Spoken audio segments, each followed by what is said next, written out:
I shall now turn you back into the hands of my beloved leader and teacher, the most honorable Elijah Muhammad, as I say to you again in the Arabic words of peace, As-salamu alaykum.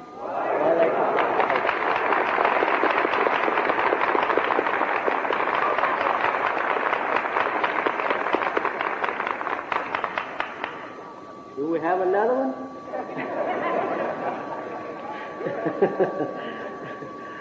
Assalamu alaikum. Brothers and sisters, we could stay here all this afternoon listening to these young sisters. Yes, Islam has plenty for you. In fact about it, we have a whole new heaven and a new earth for you. That's what we have.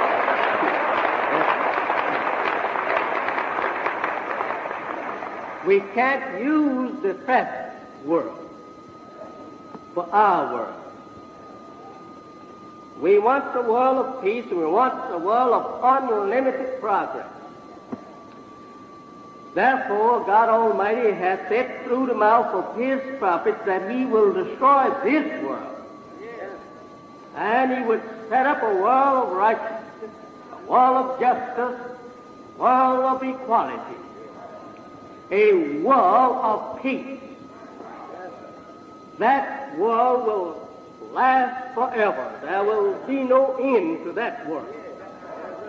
But the world of evil and confusion will have only limited time to live. That world, life was limited to 6,000 years. That world is the white man's world. Right.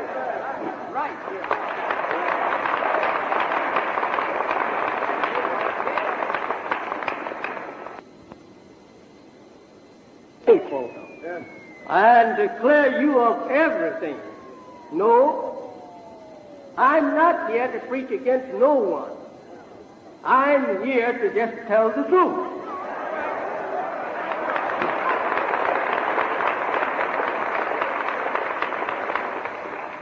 Again, I said the white man built a great world within the short time of 4,000 years. He had 6,000 years to build a world and to make slaves out of all of us, if he possibly could. He made slaves out of about 90% of all dark people of the earth. For 6,000 years, he has ruled 90% of the population of the planet. That's right there, Papa. I would say that he did have the chance to do so. But 4,000 years he has not lost any time, brother. Don't say that he went to sleep. He didn't go to sleep. After he was brought out of the caves and hillsides of Europe, 4,000 years ago, he went on to the top. That's right, Papa. He came out of the cave. Right. Yes, sir. Remember this. Bingo. Just a minute, be quiet and don't get happy over what I'm saying. Just think over your own condition. This is only the history. For 2,000 years, the white race was in the caves and hillsides of what is now called Europe. And he made no history in those days. While he was there, he was punished for starting a lot of trouble among the people of Islam in the Holy Land. He is the one that is referred to as Adam, that was driven from the Garden of Paradise. That is the white race. They are the Adamic people. They were driven out from among us 6,000 years ago after they had returned from a little small island in the Aegean Sea after their father had drafted them out there on a small island in the Aegean Sea from a number of 59,999 dark people that his father carried out there with him for experiment purpose. He experimented on this 59,999 black men and women for 600 years. At the end of 600 years, he grafted the white race, as they are called by you, from that 59,999 black people. Their father, while he was studying germs in the laboratory, around 18 years of age, he was around 18 years old, he learned that in the black man there were two people, a brown one and a black one.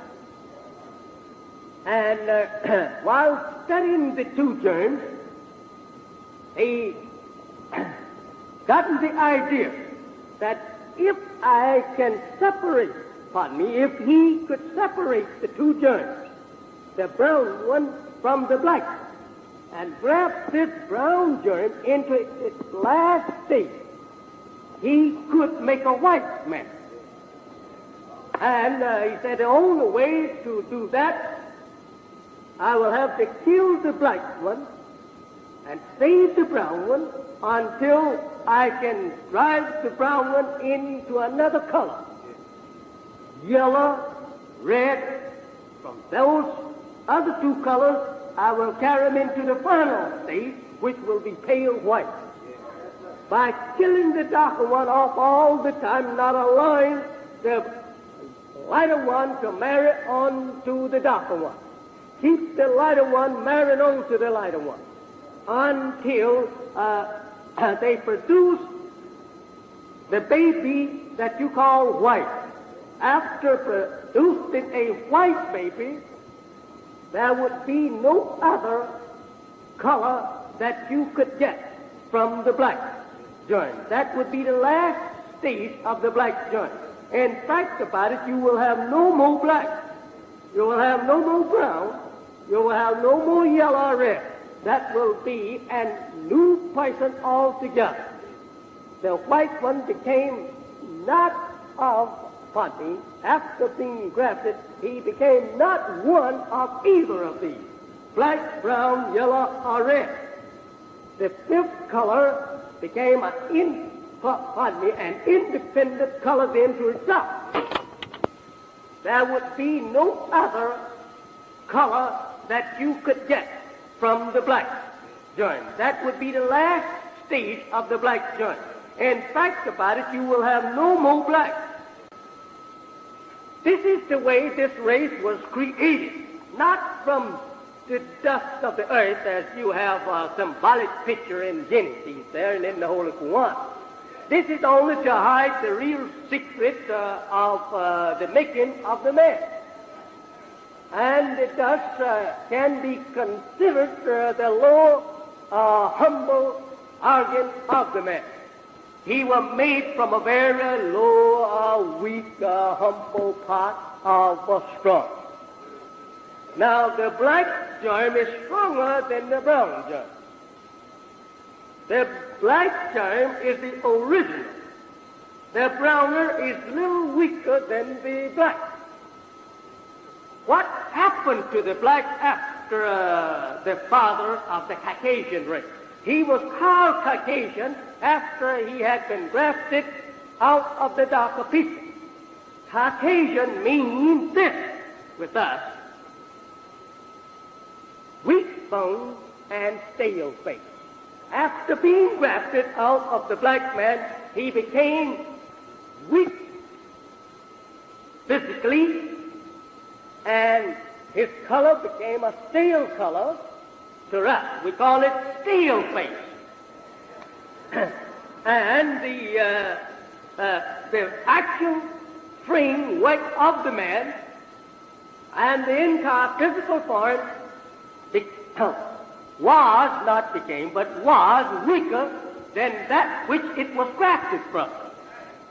Any time that you graft anything out of the original, the grafted is weaker than the original. Take the donkey from the, from the horse. He's weaker, or we call the mule, from the donkey and the horse. He's weaker than the horse. Is that right? He's not a horse, but he's something grafted out of the horse. Is that right? All right, then. Let us move on. Take the orange, lemon, and the grapefruit. The grapefruit is not as good a fruit as the orange nor the lemon. Is that right? Why? Because it's grafted. It is a grafted fruit from the two. Well, now, this is very easy. And you have a reading in the Bible concerning the races under the olive tree, the original olive tree, and the wild branch olive that has been grafted into the tree and has ruled the tree for a time. Now, this is only symbolic talk, and it's only referring to the white race. The white race was grafted out of the original dark people and then made to rule the tree that it came from.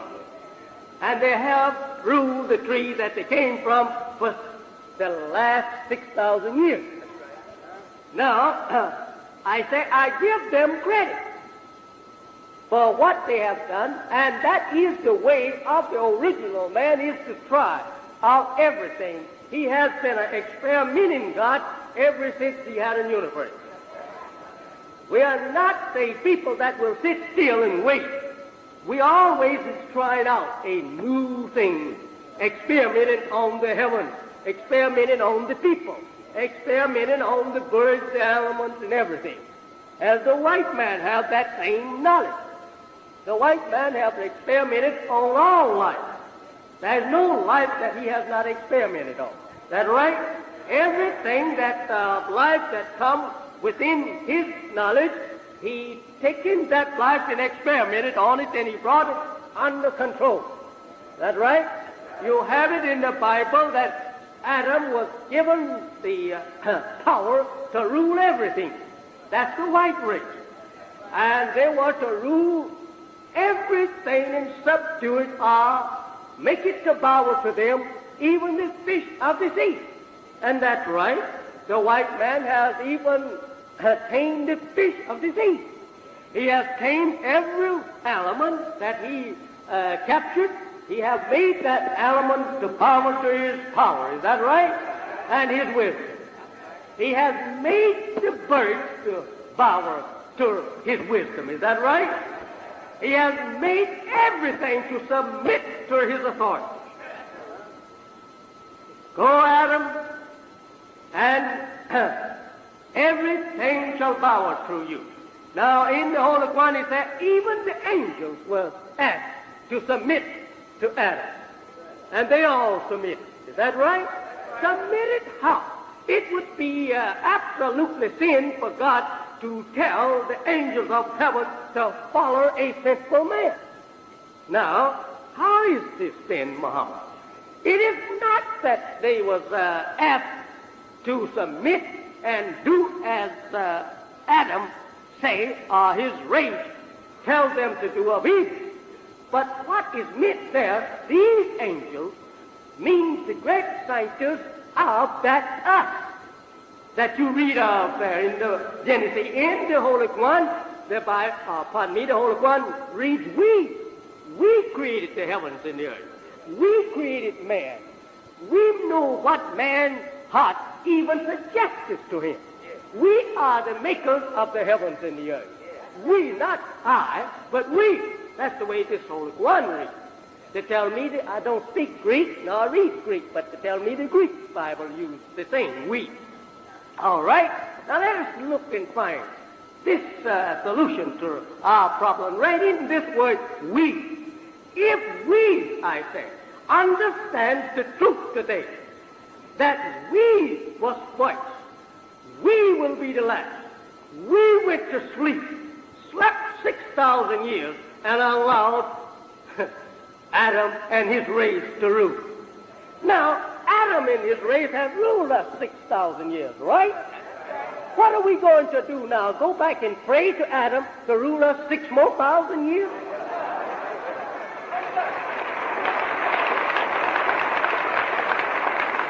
Are you asking Muhammad to submit to Adam when Adam's time is out? No, Muhammad is not going to do that. This is Muhammad's day.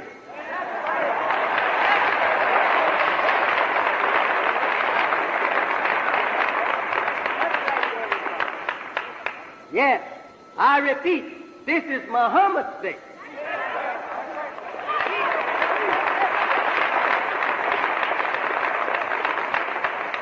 Muhammad is a name of God, which means praise worthy.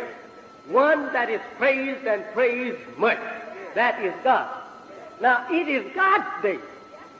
It is time for God to rule. Thou wert the first, or you was in the beginning. Take over your Bible in the Revelation. Yes. Thou wert the beginning. You are the end. You are the first and you are the last. Why should not you take to your own self the power to rule? It is time that you should rule. That's right. Adam has raised enough hell. That's right. Adam has broke the peace on the planet. He has did his work. He has completed his work. He has made mischief in the land. He has caused bloodshed. He has wrote a history of wars and bloodshed. He still is fighting. He still is shedding blood. He still is causing mischief to rise up in the land. He has did his job. Why fought Adam? I said to you and I, we don't have any right to argue and quarrel with white people. They have completed their work. And if they live here 1,000,000 years, they will do the same. They don't have any other way of doing anything else. They were not made to bring about peace on the earth. It is not in their nature to bring about peace. You all that I teach you. They have all the lessons that I give to you. They have them in their office. There is nothing that I teach what they don't know. So it's all right, I guess, with them to pay you to continue to sit around. But I say to you, Mr. Black Agent and Miss Black Agent, that you need to come up on front and have your name signed on the Book of Islam that you may see the hereafter. That's what you need to see.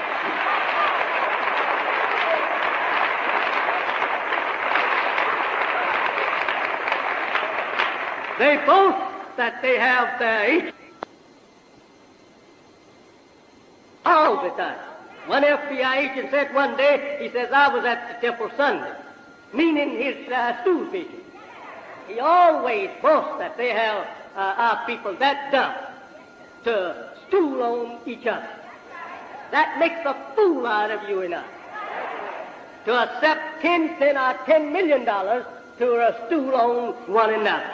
It makes you a fool and an unfit member for your own nation.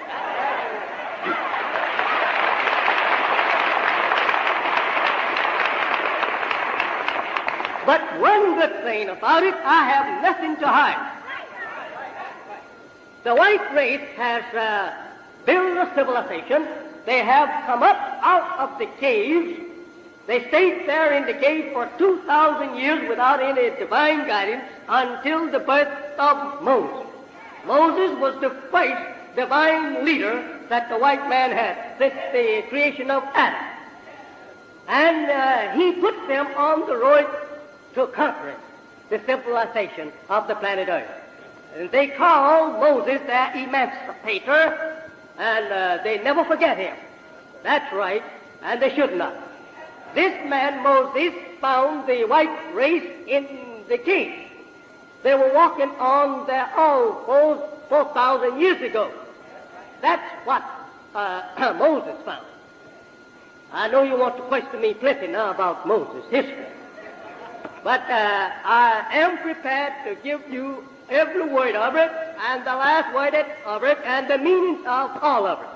I have been taught the knowledge of all of it. Now, it is up to you to do that in time when we have more time and not this afternoon. But I want to say to you that this race of people, I'm not out here trying to make you to hate. I'm not trying to make you hate anyone. I'm only teaching you the truth. I would like that you hate a lie and love the truth. But as far as the white race, you are welcome to go along with them and love them, do as you please about them. Marry them if they want to marry you. Live with them as long as they're on the planet if you want to. I'm not taking anything to do with that. I'm only telling you the truth. And you who will accept the truth, you are mine, and I'm going to separate you from them.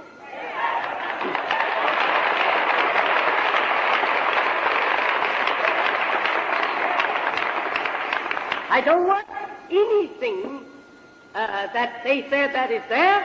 I don't want to marry them, nor do I want my children to ever marry them.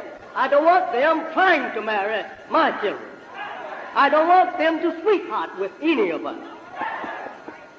I don't want to change my color, and I know they don't want to change theirs. So I said the most best policy that ever could be established and carried out to the very letter and spirit, that is to keep black man and white man separated. What right you and I look like want to be white? If God had wanted us to be white, he would have made us white.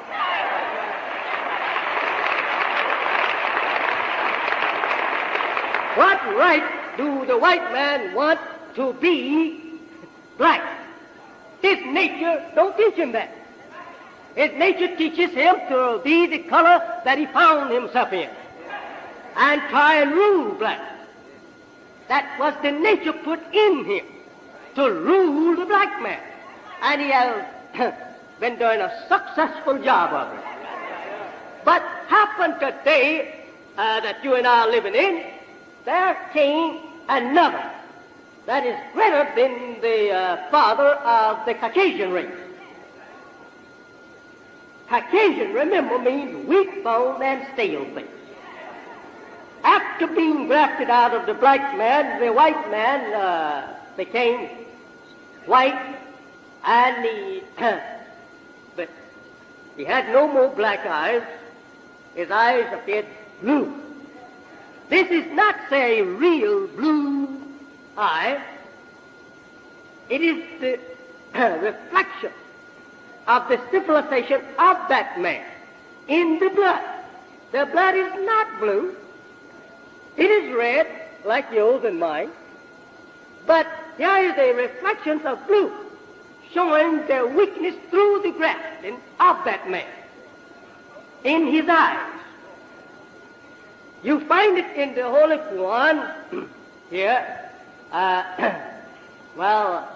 page 636 of Muhammad Ali's translation of the Holy Quran. I think it's 1922 or 25, any one of those translations, you will find it. It says, or rather refers to the white man as the blue eye that God would give on the day when the trumpet is blown. We, the Holy Quran, say, we will gather the guilty blue eye, making a distinction in the people. In the Bible, you have lots of parables. It says there in one parable that Jesus makes parable of the world. The white man's world has been tares that has grown among wheat, and that like the harvester or the husband gathers this fruit or this form of wheat. When harvesting time comes around, he takes that wheat grain and he goes and threshes the husk away from it, and he takes the wheat kernel, makes flour out of it. grinds the grain up and makes flour. Is that right? All right. Well, he takes that home and puts it into a barrel or in a sack. He protects that. Is that right? But the husk or the bread, he throw it away. That little shuck on the grain of wheat, he throw it away. Is that right? That's right. He didn't want to eat that. Well, he's showing you a picture of two people. The people that will be destroyed is the people that is less in both physical and mental than the original. And the original must be taken into the protection of God, that particular original that is among the tares. Yeah. That must be saved. But the tares must be burned. All of this is a true picture of the two races. Among you and I today there is both black and white. But the judgment is seeking to judge with justice upon the two races. Is that right? That's right. But really the judgment is set to clear one and to condemn the other. Again, he makes a parable of the two races as being sheep and goats. That's right. The goats to the left, which means to the wrong side, or evil side, or to the weaker side. To the left of us is weak. Our hand over here, arm, is weaker than the right. So he made a picture of the two races there, in the goat and the sheep. The sheep here to my right and the goats to my left. I don't want the goat, but I want the sheep. I will eat the sheep. I will use the sheep's wool to make clothes, to cover my body and to warm my body. And I will put his flesh on the inside to strengthen the body. Is that right? All right, but I can't use the goat. I don't like the goat. I don't like his flesh. He don't have much of a wool here that I like. And I don't like the goat. I can't trust the goat. He's always getting into making mischief. Is that right? He will char all of my laundry off the line out there. He will eat anything. Is that right? You just can't feed the sheep anything. Artificial food, you just can't give it to the sheep. No, you got to give the sheep the right food. Is that right? But the goat over here will eat anything. So it is with the Caucasian race. They will eat anything. But the Muslim people won't eat anything. The white race or the Caucasian race is forbidden to eat swine. But they will eat it and call it their prized dish. Is that right? The Muslim people will not allow you to bring a hog on their territory.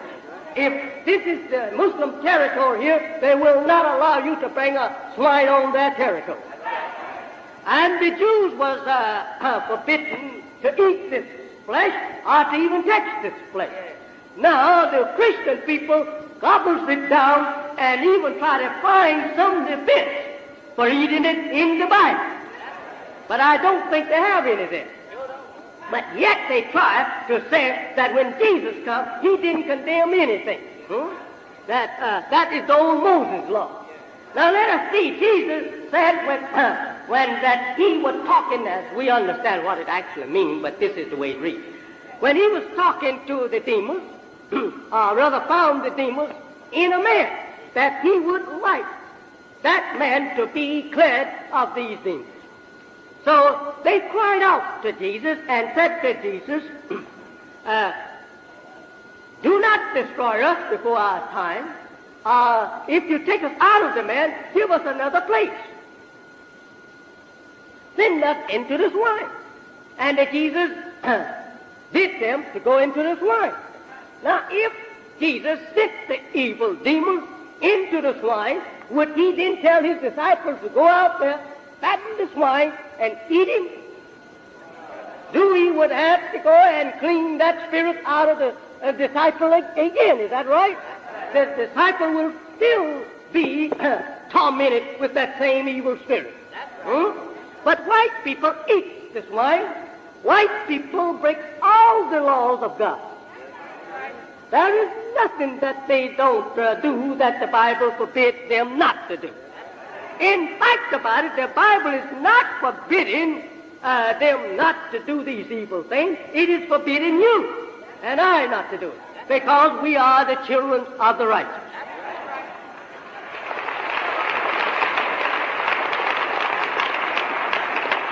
The Bible says, thou shalt not drink wine. Thou shalt not look on it. Is that right? Thou shalt not touch the swine, not even touch the carcass of a swine, not to think over eating it. Right? Okay. The biggest Christian is America's look like today. And the greatest swine eaters is on the earth.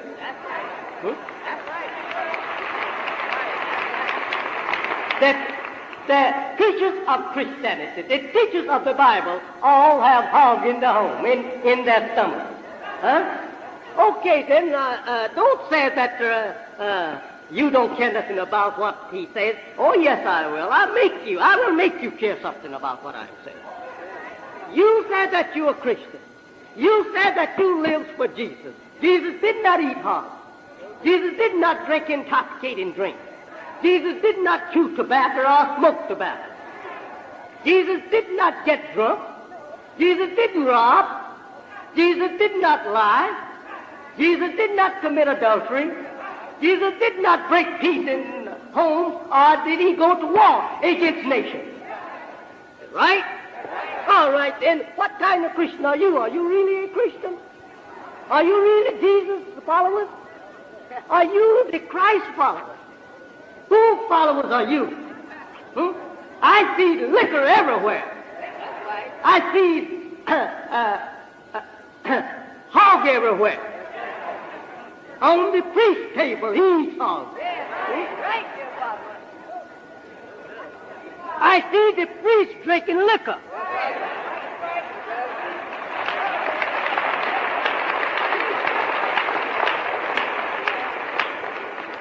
I didn't come here to make you angry. I just come to tell you the truth. The nation of Islam is against that. All right, Muhammad. Come on, tell us some more and get through. Yes. Jesus did not murder no one. Why are the Christians such terrible murderers then? Christians murder Christians. Christians declare war on Christians. All right? Christians lie on Christians. Christians go and stick up Christians, rob Christians, rob the banks of Christians. Christians robbing Christians. Christians go and take each other's wives away from Christians. That's right.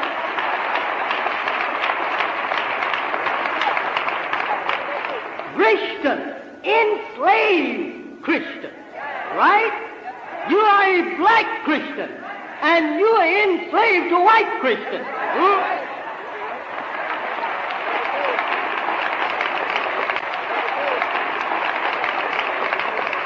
The Bible teaches you to love your neighbor as thyself, right? Are you a neighbor in America or not? You're not a neighbor. Therefore, the white race can't love you because you're not their neighbor. Huh? Certainly not. Come on and agree with me, writers. If you were their neighbor, they would allow you to live in any part of the city or the country that they live in without stoning your house or without shooting up your house. Is that right? If you were their neighbor, they would not be out in Little Rock throwing stones and with a standing army out there to keep the white race, the white students, or the white citizens of Little Rock from killing your sons and your daughters.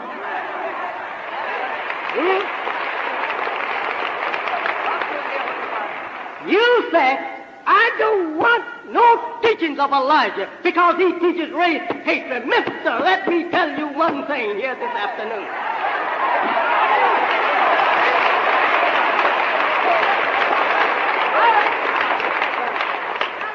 Since you are such good black Negro and love everything but another black Negro, if I'm teaching hate, what is that out in Little Rock? What is that in Chicago?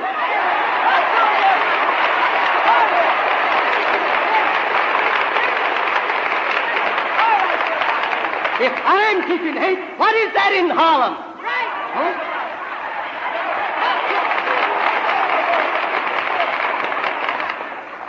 Why are the police beating the head of your black brother in Harlem? Why are they beating your head everywhere? Is that love for you or hate? If I'm teaching you to love yourself as you should, as a brother, you don't charge me with teaching hate among you. Huh? What are you arguing about then?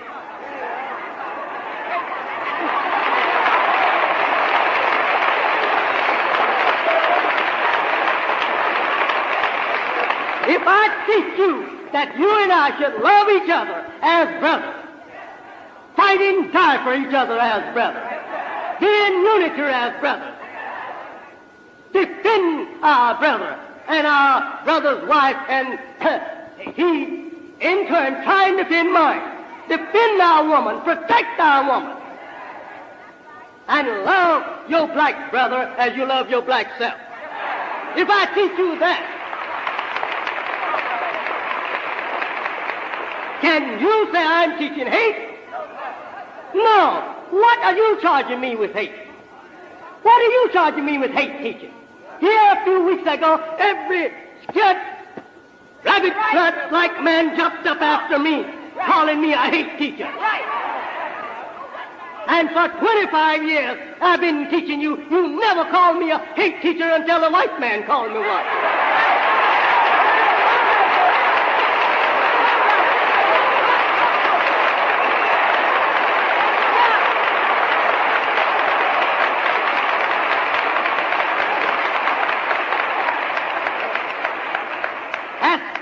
They branded me as a hate teacher.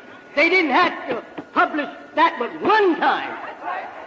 You never have tried to say anything of the good that I'm doing for you. But you've taken a hold of all the evil that they charge me with. Flying through the streets, closing your door, some as old race hate people. What race are we teaching you to hate? If we are teaching you to love yourself, and we are proving it, here I have thousands of followers throughout the country, hundreds of thousands. What are you talking about? I'm teaching hate. How can I teach hate to these people?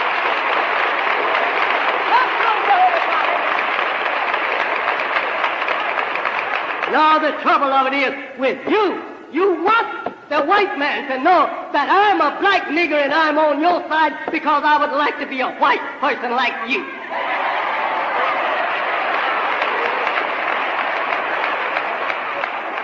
I'm so sick of a lot of old coward people, I don't know what to do.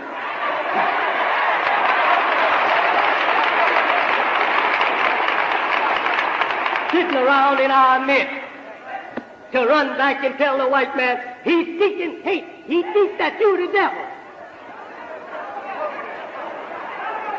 I want to say to you, I'm not teaching you to hate the white man. Love him, mister. Love, love, love. Love him. And it's up to you. But I'm telling you that that day is over, and I don't see that sun rising anymore.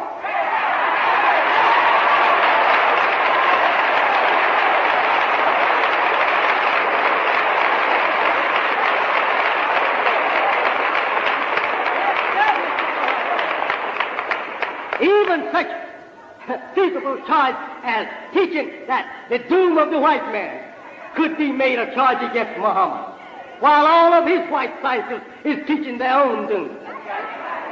Every sane white scientist today will say that the white man's day is done. Everyone, they know that time is up. Here comes a white-black lover here. He will say, it's a shame. He's out there teaching that the white people will be destroyed. My good white man. And what we bad niggers is going to do if our good white man is destroyed? I say, go talk to God about this thing. He said that they would be destroyed at the end of 6,000 years through the mouth of all of his prophets. You have it in your Bible in your home. I'm not adding anything, nor taking anything away from the prophet.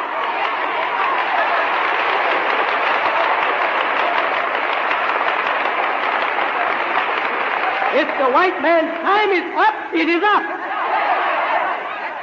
And if I tell you it is up, Mr. Fool, and you don't want to believe it's up, be going around. It don't make me no difference.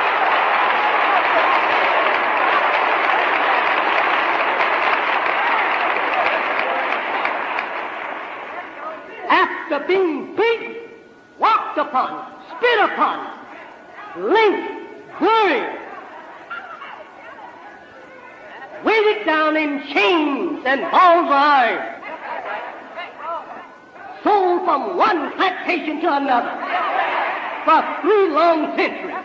Now overnight you love your slave master so well that you defy God to even talk about removing them from the planet, and will kill all of his prophets and messengers if they talk about the white man is not to live forever, or that the white man is the devil. Even though God says so, don't you say so. Because I love it. Love him, mister. Love it, but go back and read. The Bible says that the devil will be destroyed and all of his followers.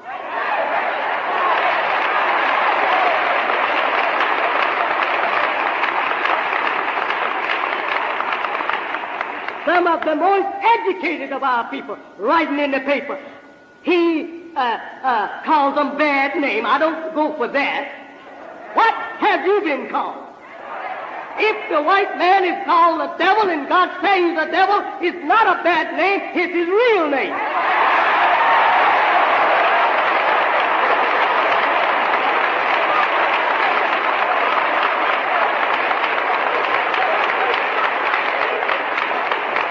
I don't care where he's from. He can be from York of England, or he can be from Harvard, Yale, or Smith University. I don't care where you are from, Mr. White Man. Any white scholar wants to contend with me that the race is not separate. By nature, I'm willing to be hung out there on the street, 60 feet in the air, and drop by every inch of those 60 feet to the earth. I will prove to them they are a race of devils. They are that. Who knows any better than Allah? Who knows any better than you and I, who have suffered at their hand for 400 years? Who knows any better?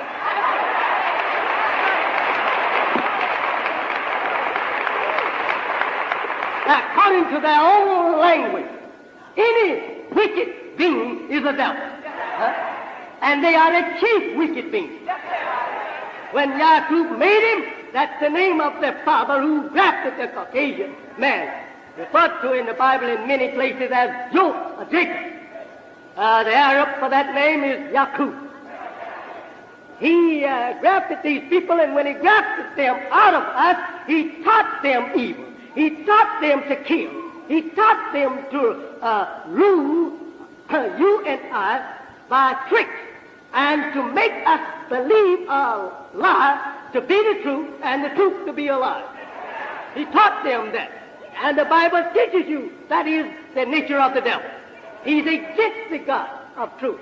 And the Bible teaches you when God comes, or when the Son of Man comes, or when they see him in the clouds of the heavens, the nation will mourn. They will be angry, is that right? The wrath of the nation will come. They will be against the Son of Man. Is that right? Why? Because they don't want him to destroy their wicked work. All praise is due to Allah. This race have saw this time, or rather they see the time of the Son of Man in the heavens today. They see the time. They are preparing to try to conquer space in order to destroy the Son of Man and his army that is coming against them. But that is impossible. How is it impossible, Elijah? It is very much impossible. By the twinkling of the eye, the Son of Man will cut it, shot it into gravity, turn everything on fire, and you won't have a possible chance to let go your bum or even to rise one finger. That's one thing.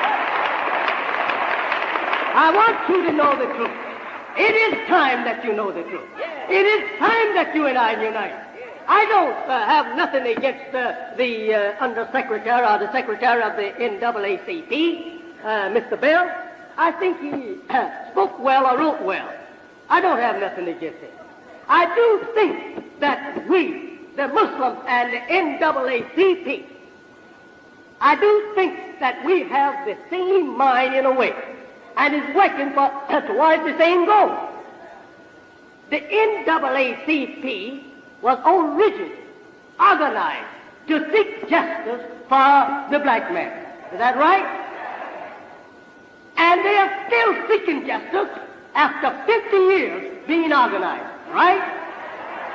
And they are still getting injustice, right? We also is the brother of those. All right? We don't say that we are against the NAACP. No. We are with the NAACP in their program for justice, for the black man, for the so-called Negro. National Association for the Advancement of Colored People, because I will remove that last name, color. I'm not after advancement for colored people. I'm after the advancement for black people.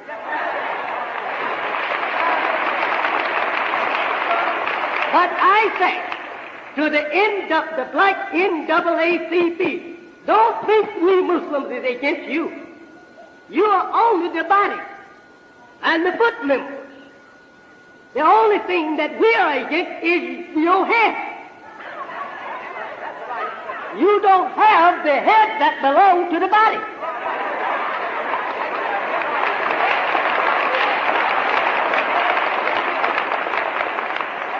How can a black body be successful with a white head? That's against nature, is that right? All right then. If you will just get the head that belongs to your body, you will find all the Muslims with you.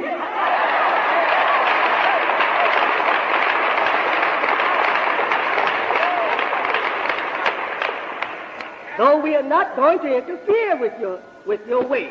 You keep your head if you like it like that. But we have the head that belongs to our body.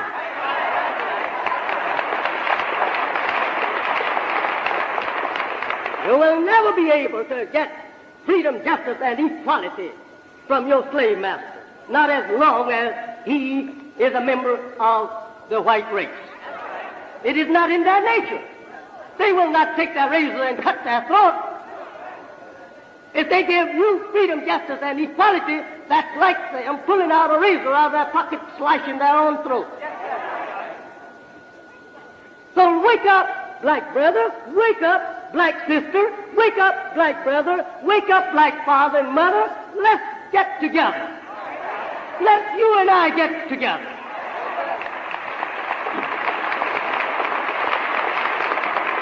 You need names. You need to be re-educated. You need your own nation's name. You need to get out of the white man's name. You say, I'm nothing to a name. Just stick around for a few days and you will find out. You will find out.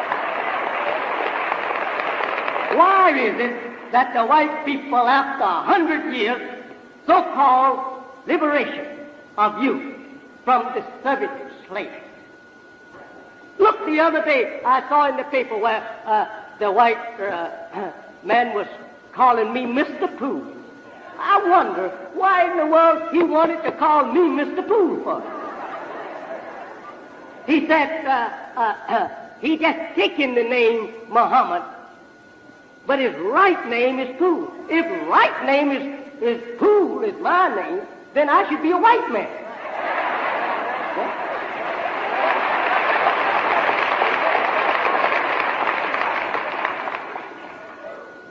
Pooh, Mr. Pooh.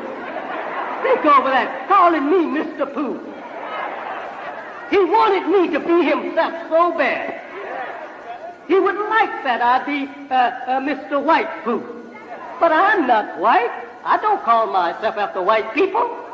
What I look like representing myself after white people when I'm not white. But they would like that you do so. What is the secret reason for that? They know that this is the end of their time. They know that you will go to hell with them if you stay in their name. Therefore, they want you to stay in that name and not come in no such name as Muhammad, Kareem's, and Diaz, because such names have a future forever on this planet Earth. They know these names will live forever. But they know Pooh, Jones, Brown, Culpeppers, and whatnot is going to pass away with this world. They know that. So they are trying to deceive you, and you are fool enough to quote, my name is Sam Jones. Mr. Foolish Black Sam Jones. Don't know his own name, boasting that he's the slave of white Sam Jones. With the arm full of diplomas and degrees, here he goes, I am Sam Jones, American Negro. With all of those degrees, he have not as yet learned that he's not Sam Jones, nor is he a Negro.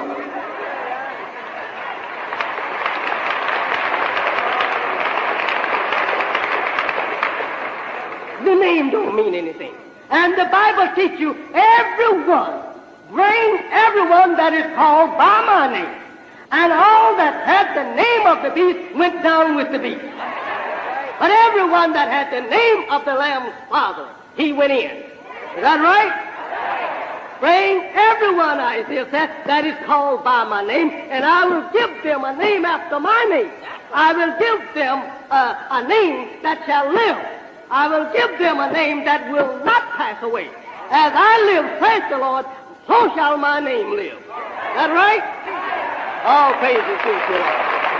I say, my friend, wake up. You are in love with a nation whose time is up, whose day has expired, and that sun has set. I say, my friend, I call you to your own nation. I'm not asking you to hate them. Love them if you want to. But I say, all that love them, all that want to go along with them, shall go to hell with them.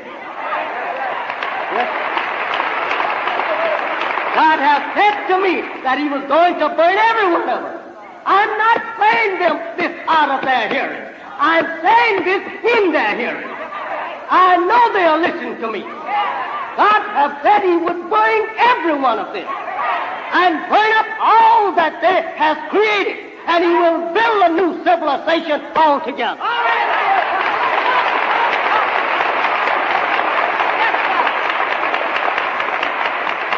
I'm sorry.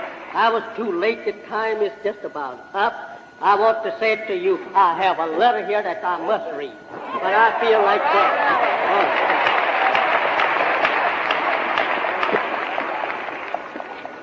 I wished I had a little more time. But I said, please take note. You are too proud. You have your diploma and your education, and you think that you should be white. You are too proud. The white man's education have made you too proud. So proud until you hate your own self and your own kind. I say you need to be re-educated into the knowledge of yourself and your kind now. Learn something about your own black people. You say, I don't see nothing the black man has done. I want to say to you, we are the makers of everything. Ask the white man, where did he get his learning? Huh? Ask him that. All that he knows, he got it from us. If we have made anything, look under your feet. Look above your head. Look around you. See, don't you see some objects? Ask us who made them. Ask us who made this that you stand on. We are the makers of everything. You have nothing. What is this world? As the Holy One teach you and I, it is nothing but a world of sporting play. Nothing to it. Nothing commented about it.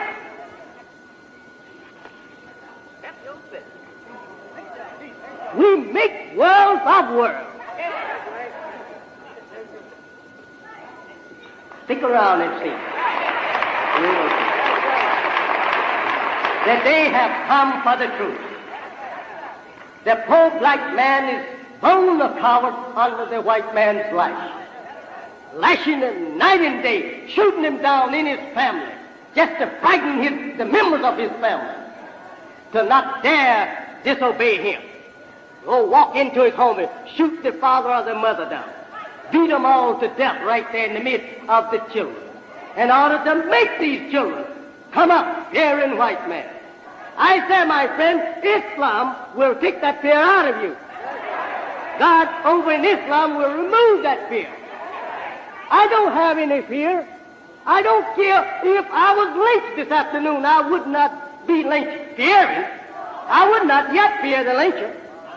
Because I do know he who is behind me have power over him.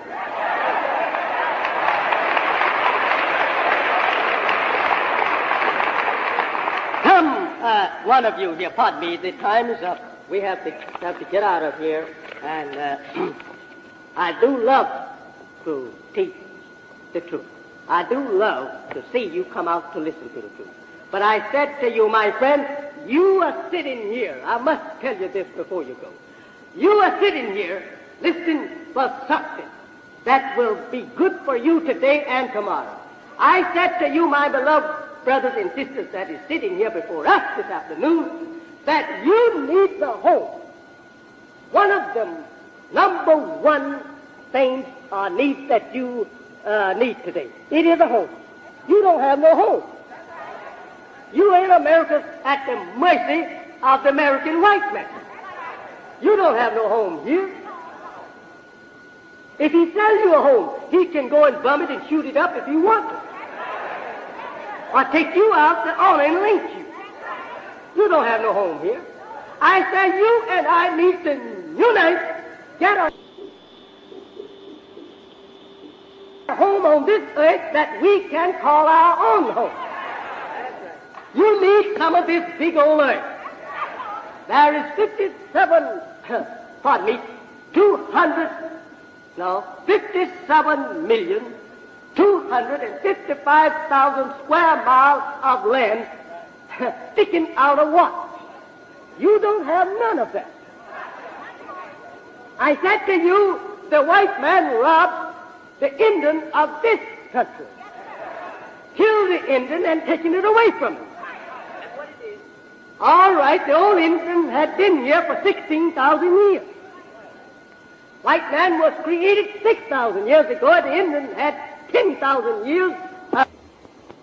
Years ago, the Indian had 10,000 years here as a citizen before ever the creation of the white man. We drove him out of East India, walked him across the cold, icy Bering Strait into the Western Hemisphere. For disobedience there, 16,000 years ago. And his gun. Is that right? By death, he's gotten his country by bloodshed. The Bible teaches you, woe unto he that builds a city upon blood. Is that right? You will learn some sense some of these days. This is not the white man's home. Not even the Western Hemisphere is his home. In fact about it, he don't really have no permanent home on the earth.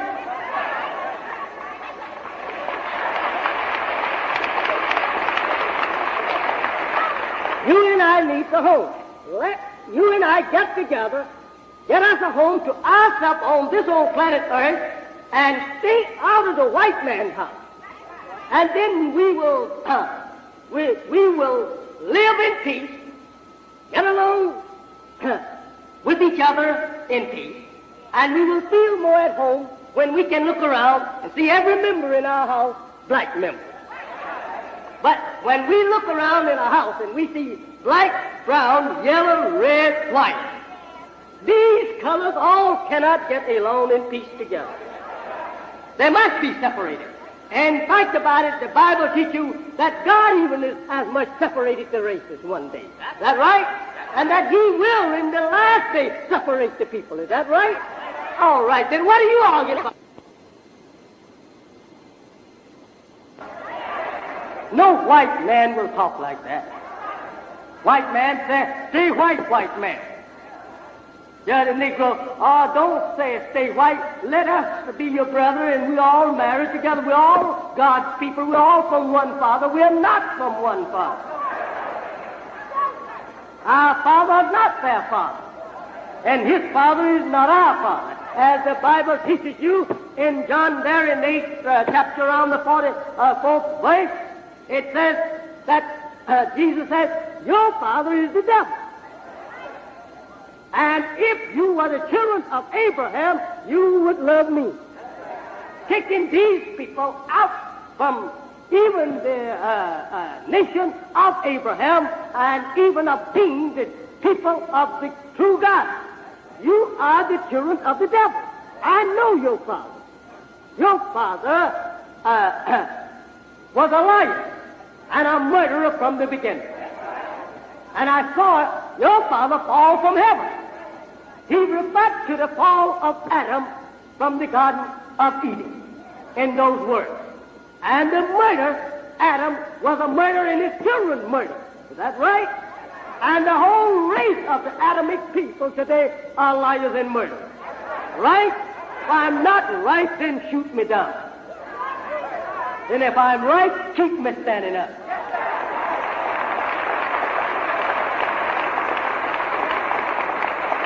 Now, I want to read a letter here that will probably acquaint you with all of the trouble that is going on in Holland. Who is behind it? Who is behind the Times Magazine writing an article in there on me and trying to charge me with hate speech? Here is the author here. He wrote me a letter. That is the imperial wizard of the Ku Klux Klan. I want one of you to come up here and read this letter that is not a... 1 Thessalonians 2, 14, 16, St. John's 8, 44 and 48, Christian Knights of the Ku Klux Klan. Arch leader J.B. Stoner, Imperial Wizard, August 6, 1959, Louisville 4, Kentucky. Suite B, 702 Barrett Avenue, corner of Barrett and Broadway. National Headquarters, Post Office Box 48, Atlanta, Georgia. Honorable Stephen P. Kennedy, Police Commissioner of New York City, New York, New York. Confidential and top secret reference to black Muslims. Dear fellow white man, the Christian Knights of the Ku Klux Klan is composed of all loyal white people, both Catholic and Protestant, native born. He said they are composed of all loyal white people. Then when we look at all loyal white people, we are looking at all loyal Ku Klux Klan people.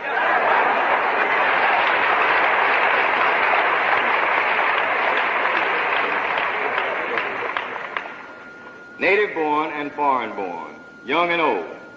We are working to unite all of the forces of the white Christendom in the struggle to preserve the great white race.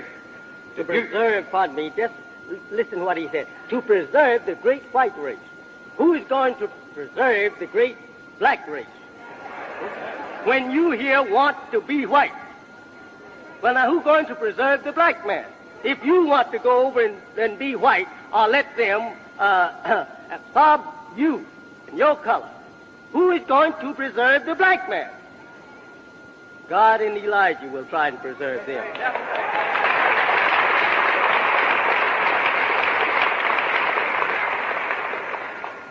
The future of civilization depends upon the survival of the beautiful, intelligent white race, the bearer of Christian truth. I received a report from one of our Klansmen on the New York police force informing me that... Just a minute. Did you say one was on the police force? That's right. I'll reread it. Oh, yes, sir. I have received a report from one of our Klansmen on the New York police force informing me that the nigger Muslims are in rebellion against white law and order. Make a comment? Now, he says that he has received from one of his Klansmen that is on the police force that we, the Muslims, pardon me, yeah, we, the nigger Muslims, are in rebellion against white law and order. I want that leader of the Ku Klux Klan to prove to us one instance where we ever have rebelled against the law of New York. On one instance, or anywhere in the country.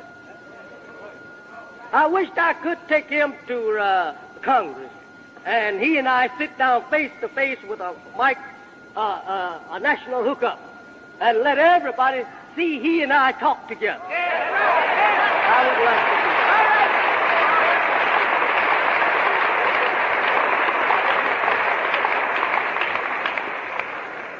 that. We would pay $100,000 for every hour, for every half an hour, to get that kind of talk to shore up this wicked world.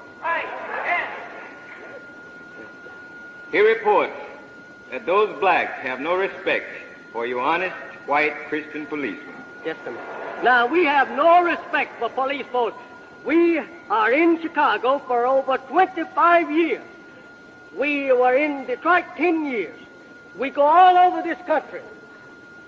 What police is out there can say to us that we disobey them or their orders?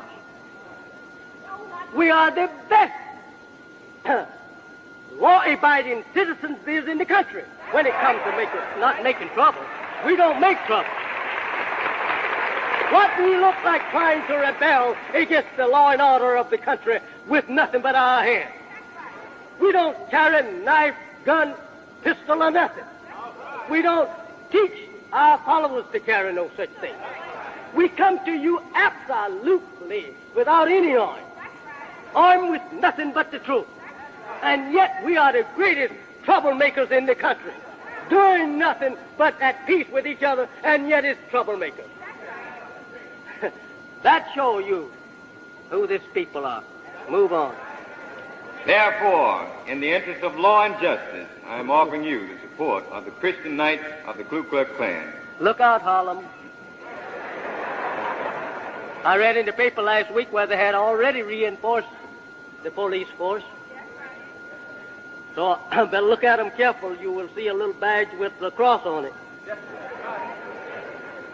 I am an expert on the black Muslims and have kept up with their infidelic activities for many years. From my knowledge of them, I assure you that they are much more dangerous to white Christian rule in New York than you realize. You and I must join forces to stop the black Muslim now, or they will soon drive every white person out of New York City.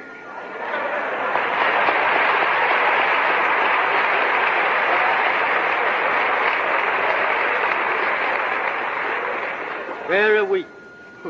The largest city in the world will then be all nigger city of black supremacy, where white black Muslims conquering New York is for my Christian Knights and your New York police to join hands and work together to uphold white Christian supremacy.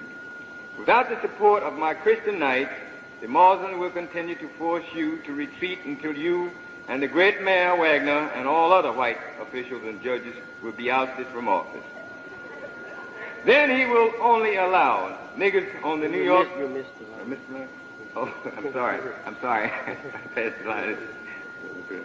Without the support of my Christian Knights, the Muslims will continue to force you to retreat until you and the great Mayor Wagner and all other white officials and judges will be ousted from office. Elijah Muhammad will then give your jobs to a nigger and put in a nigger as mayor of New York, then he will only allow niggers on the New York City Council, and all judges and all policemen will be niggers.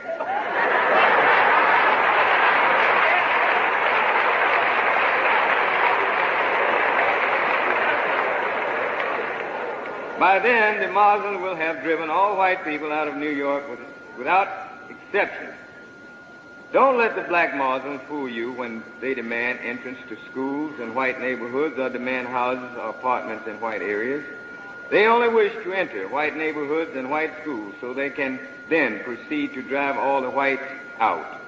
Take my advice and we will put the niggers in their place instead of letting them take over New York City and all national power that goes with it.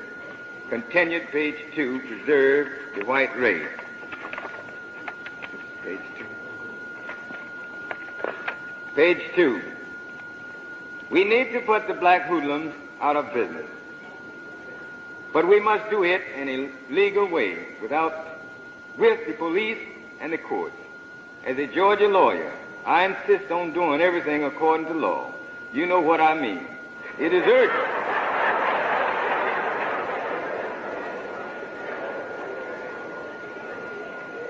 It is urgent that you persuade the officials of the state of New York to immediately repeal all ordinances and laws that prevent whites from discriminating against Negroes, because those evil laws constitute an open invitation to all the niggers in the South to move to New York City, where they will strengthen the Muslim and subject that giant metropolis to black supremacy.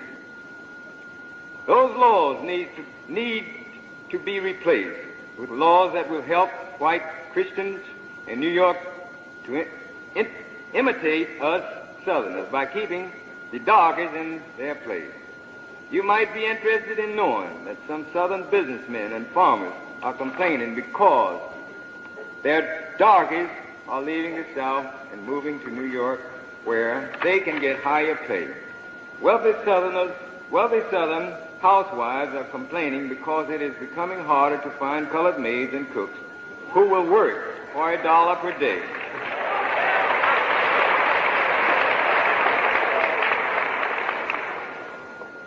They want you to send them back and cut out those high wages for niggers in New York. They are moving to New York in large numbers to work for higher wages on account of your laws against racial discrimination. Remember, every nigger who moves from the South to New York City makes the Muslim more powerful. You need to learn more about the evil genius, Elijah Muhammad, or... Just a minute.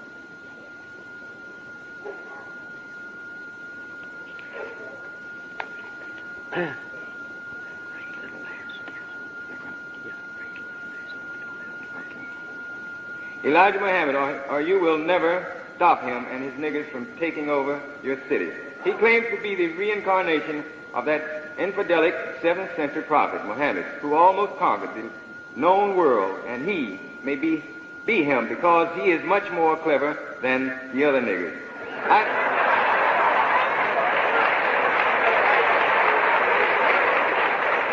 I think we need to put Muhammad out of the business in the legal way and not use the not use the criminal methods that the communist FBI is using against him. I hear that the FBI is hiring Negro pimps to join up with the Muslims so they can spy on them. They will also start arguments and meetings so as to disrupt them. They also try to turn niggers away from the Islam by accusing Muhammad and other Muslim officials of stealing money out of the Muslim treasury, because the FBI knows that most niggers will believe those kind of false charges without any proof. Even though I would enjoy seeing Muhammad hanged from a Harlem lamppost, I have to admit that he does not steal from his own followers. We are both familiar enough with the red FBI methods to know that the FBI plans to frame the Muslim by having niggers, FBI pimps, use violence and then blame it on the Muslim instead of using illegal FBI police state methods. I suggest that we put the Muslim out of business with the white Christian methods that have worked so well in the South. Besides, any spies you put among the Muslims will probably be killed. Those Muslims are the meanest niggas in the world.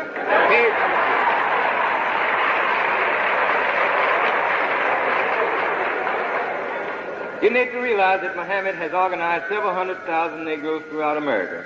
His Muslim temple are springing up everywhere. They will also start arguments and meetings so as to disrupt them.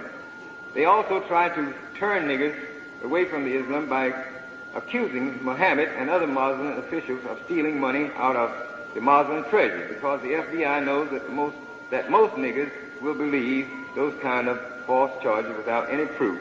Even though I would enjoy seeing Muhammad hanged from a Harlem lamppost, I have to admit that he does not steal from his own followers. We are both familiar enough with the red FBI methods to know that the FBI plans to frame the Muslim by having niggers. FBI pimps use violence and then blame it on the Muslims instead of using illegal FBI police state methods. I suggest that we put the Muslim out of business with the white Christian methods that have worked so well in the South. Besides, any spies you put among the Muslims will probably be killed. Those Muslims are the meanest niggas in the world.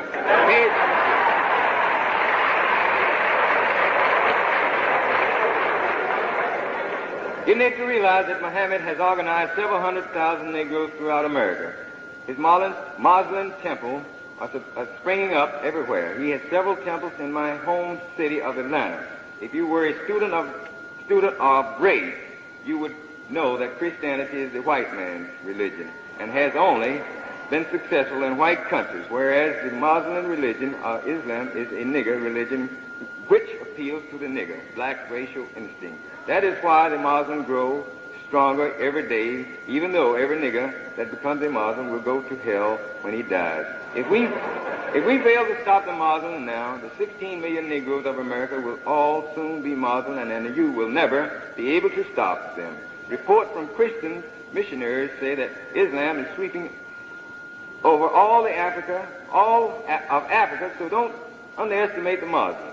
Up to and including its edition, copyrighted in 1956, the Encyclopedia Britannica admitted that under the heading of Negro, that the nigger is closer to the anthropoid ape than the white man is in every respect except one.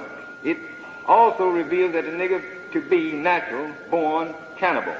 For more information about the facts of race, I suggest you read Take Your Choice, Separation, or Mongrelization it is, by the late U.S. Senator Bilbo of Mississippi and the White American, by Ernest Severe Cox.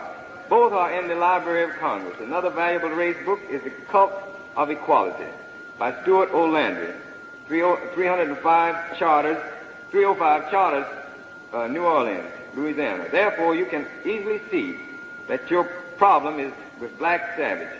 We will help you put the blacks in their place before they turn all of your great cities into a barbaric jungle.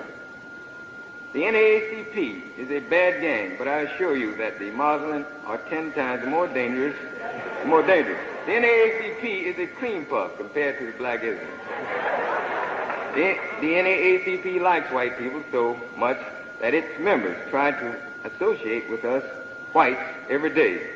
But the Muslims think they are better than us whites, even though everybody knows that we whites are superior to the nigger coons. I guess you know that the NAACP is headed by a man who is not a nigger, but there is a bad nigger at the head of the Muslims. I've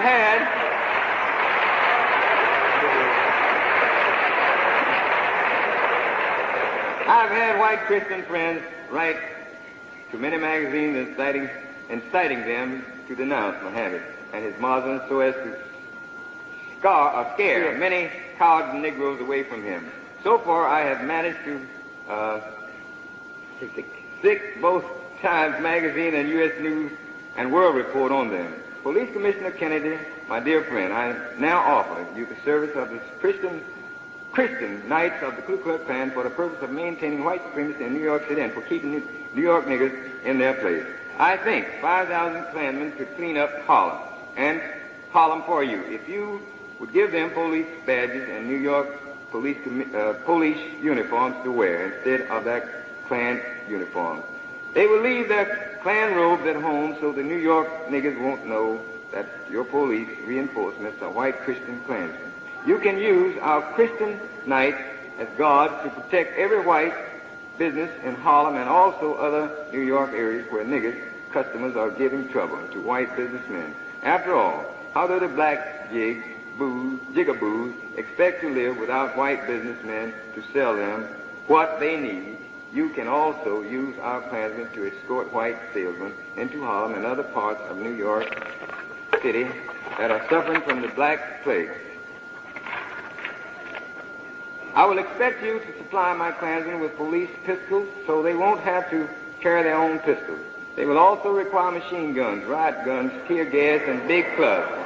They will especially want some big sticks with iron inside the wood so they can crack hard niggas' skulls. Niggas have thicker skulls and smaller skulls than we whites. In your police uniform, my Klansmen will teach New York niggas to respect white Christian policemen. I will send my Christian knights to your rescue as soon as you call for them. Do you want to keep the plan secret or make them public? If we give publicity to these plans, the yellow-livered, cowardly darkies would probably start shaking in their shoes and showing proper respect for white people before the arrival of the Ku Klux Klan. Please advise. In case you decide to keep our plan secret, remember that the secret might leak out. In case of a leak, strongly deny that you have called for the support of the Christian Knights of the Ku Klux Klan. I want you to jump up and down and scream when you tell these newspapermen that you are not working together in case our plan leaks out. That will keep them from saying anything. Tell your superiors to take their choice. You can either accept our support and have white supremacy in your giant city, or you can retreat and abandon New York City to Elijah Muhammad, his Muslim and his black supremacy. I know we will enjoy working together to roll back the black locusts. Together, my dear friends, we will save New York City for the white race, the race that built civilization. In the Christian bond of white racial brotherhood, I remain yours truly, yours of Christ, for Christ, race and country. The Imperial Wizard of the Ku Klux Klan. Thank you. Brothers and sisters, just a minute. We thank the brother for reading this letter to you. Our time is just about up here, but here's a letter that he wrote me directly. He sent me a copy of this commissioner's letter. I don't know why he wanted to send me the copy of the commissioner's letter, but he sent me also a copy of my letter, but we don't have time to, or rather sent to me a letter directly to me. And we don't have time to read this letter, but I will say to you, the brother may read just 3 lines, or first paragraph here.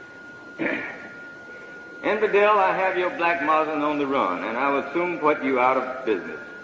That being the case, why don't you dissolve your Muslim niggas organization or Islam and tell your darkies to go home and be good niggas and to stay in their place? Muhammad, you don't have a chance against me because I am using other niggas against you. Some niggas work for me for pay, and others work for me because they are cowards, and some of them work for me because they know I am right.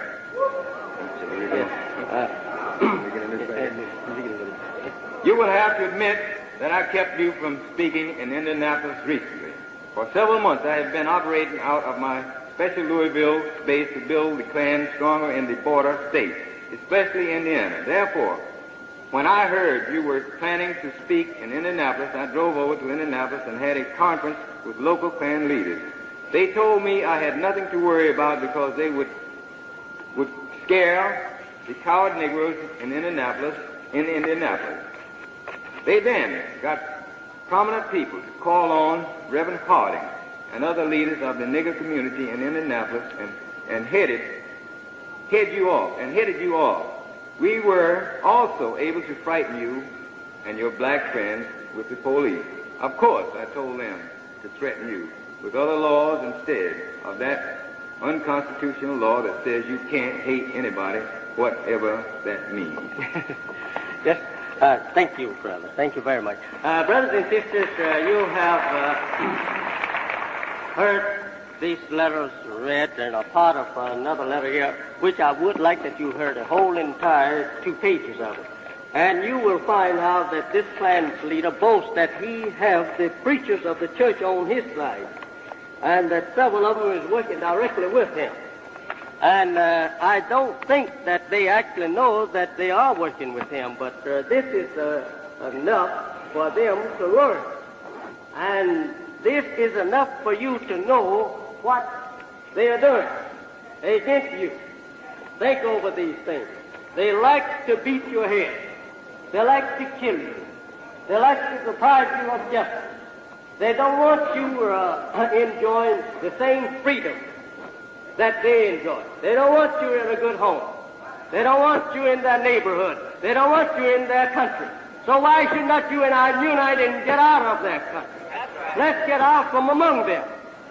Will everyone please hold your seat just for one more minute until our beloved leader and teacher finishes. Please hold your seat for just a few more moments. Thank you. So this here this afternoon was mostly to acquaint you with just what was going on and who is the real root hate teacher and the real root troublemaker. I wanted you to know that. We are not making trouble nowhere in this country. We're not trying to make trouble. We don't intend to make trouble.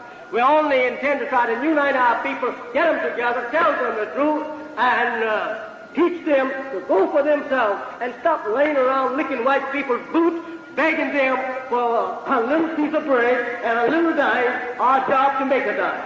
Let us unite and get together, take our black woman to ourselves, and protect her from the white lynchers and from the white rapers. And if we can't do that, then let us go commit suicide ourselves. Because we're not fit to be a race of people if we cannot protect ourselves and our woman. We just cannot be fit to be called a race of people. The white people are coming in your own houses today, walking in the street, grabbing up your girls off the street, raping them, doing whatever they please. Your paper is full of that stuff every week. I said, let you and I unite together, beat our children back in the house, and stop them from trying to be white children, stop them from mixing with them even as much. Stop our woman from painting her face like white people. Stop our woman from dyeing her hair like white women. Stop our woman from rouging her lips like white women. Make our woman be our woman. Give her a home to herself. And then the world will respect you. You can't be respected over here crying to be white, crying to have white people to allow you to marry them. You can never be respected. Who wants a people like that? And what man is fit to be called a man who will allow his wife to sit right in his face, dye his hair, her hair, like white people's hair, then paint her face like white people? Right there and then I tell my wife, since you want to be one of them, get out of here and go to them, and don't never come back this way anymore. If a white man saw his wife trying to blacken her face, blacken her hair, blacken her eyes, and her eyebrows to look like black niggers, he would kill her. I say, my friend, wake up and be a man yourself. And stop standing around arguing with each other. As soon as a leader rises up among you to help you, you are ready to stone him. And you can try and stone me if you want to. I'm going to try and love and make unity for you. You do whatever you want. I'm never going to throw a stone at you. But I have someone behind me that will throw stones at you. So don't bother with throwing stones today. Bother about trying to make unity among the black man and try to be the black man's brother everywhere you find him on the planet. That's your best bet today, is to try to be in unity with all our people. Stop trying to be in unity with the people that don't want you. They hate you and call you a D-black so-and-so and so. Get out of that people's face. Stop begging them to live in their community. Stop moving in their community. Stop picking your black child up around their white children in their school, forcing them to admit your children. Go ask them to build you a school. Go ask them to give you the textbooks that they have. Go ask them to finance you a school until you are able to finance it for yourself. And your children will be better children for the future. Instead of trying to make them stick up over there in a white school where they are stoned, kicked out, cursed, and called all kinds of ugly names. You are a fool for doing so, trying to break a way into a man's house that is kicking you out. Get out of his house and go for yourself. This earth is large enough for you and I to live on it. Ourselves, not in the white man's house. The white man wants America, let him have America. Let you and I go elsewhere, where we came from. Stop making trouble for yourself, and him too. If he's through with you and I, he has freed you and I, let's act like free men. Go for our free self. I thank you. This is our conclusion. Sorry we had to stay up to the last very minute. This is the very minute. Thank you, but all who would like to line up here and give their names to us, that you are joining the unity of the black men, I say, come on up. Come right on up. All of you that would like to join up with us, come on here and take the name as quick as possible. Come on over here. Come on and join up with us. Let's have unity among us.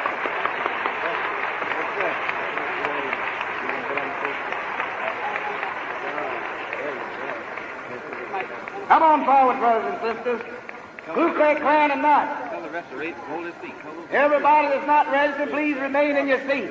Come on up and see and shake the hand of Honorable Elijah Muhammad and prove to him that you're a man and that you're behind a black man. If you think it's time for black men to have their freedom, their justice, their equality, they can get behind a man that's standing for black people. Get behind a man that is defending the black man. Get behind a man that is not afraid to put his life out for the black man and the black woman of America. The Honorable Elijah Muhammad. Those who are not registered, please keep your seat. But if you are a black man and think it's time for black people to get behind black men, stop calling the Ku Klux Klan, then come on.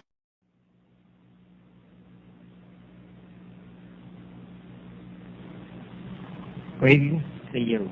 I'm Elijah Muhammad, the preacher of freedom, justice, and equality for my people, who has been lost and now found by Almighty God Himself in the person of Master Farad Muhammad, to whom praise is due forever, for coming to seek and save that which was lost, the so-called American Negro, who was completely lost in the nations of the world, absolutely unnoticed and overlooked, buried in his slave master, in their slave master, I should say, in his name, and in everything that goes for the way and belief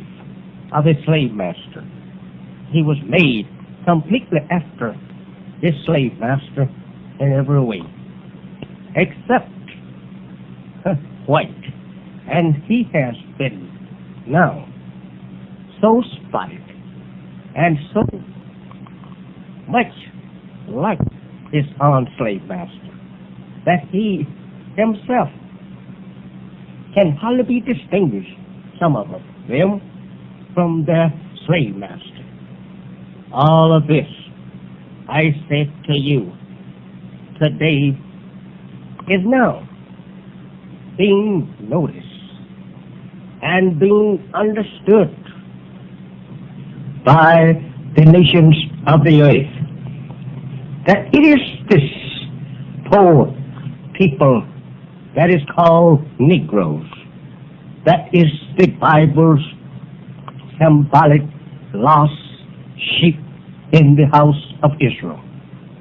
Not one of the Israelites, but a sheep that is lost in the house of Israel, in the nation of the Caucasian race, whose father was given that name after wrestling with the angel all night long, whose name was Jacob, Yakub, until that he brought out of the angel that which he seek, a new race of people brought out from the black nation, the Caucasian race.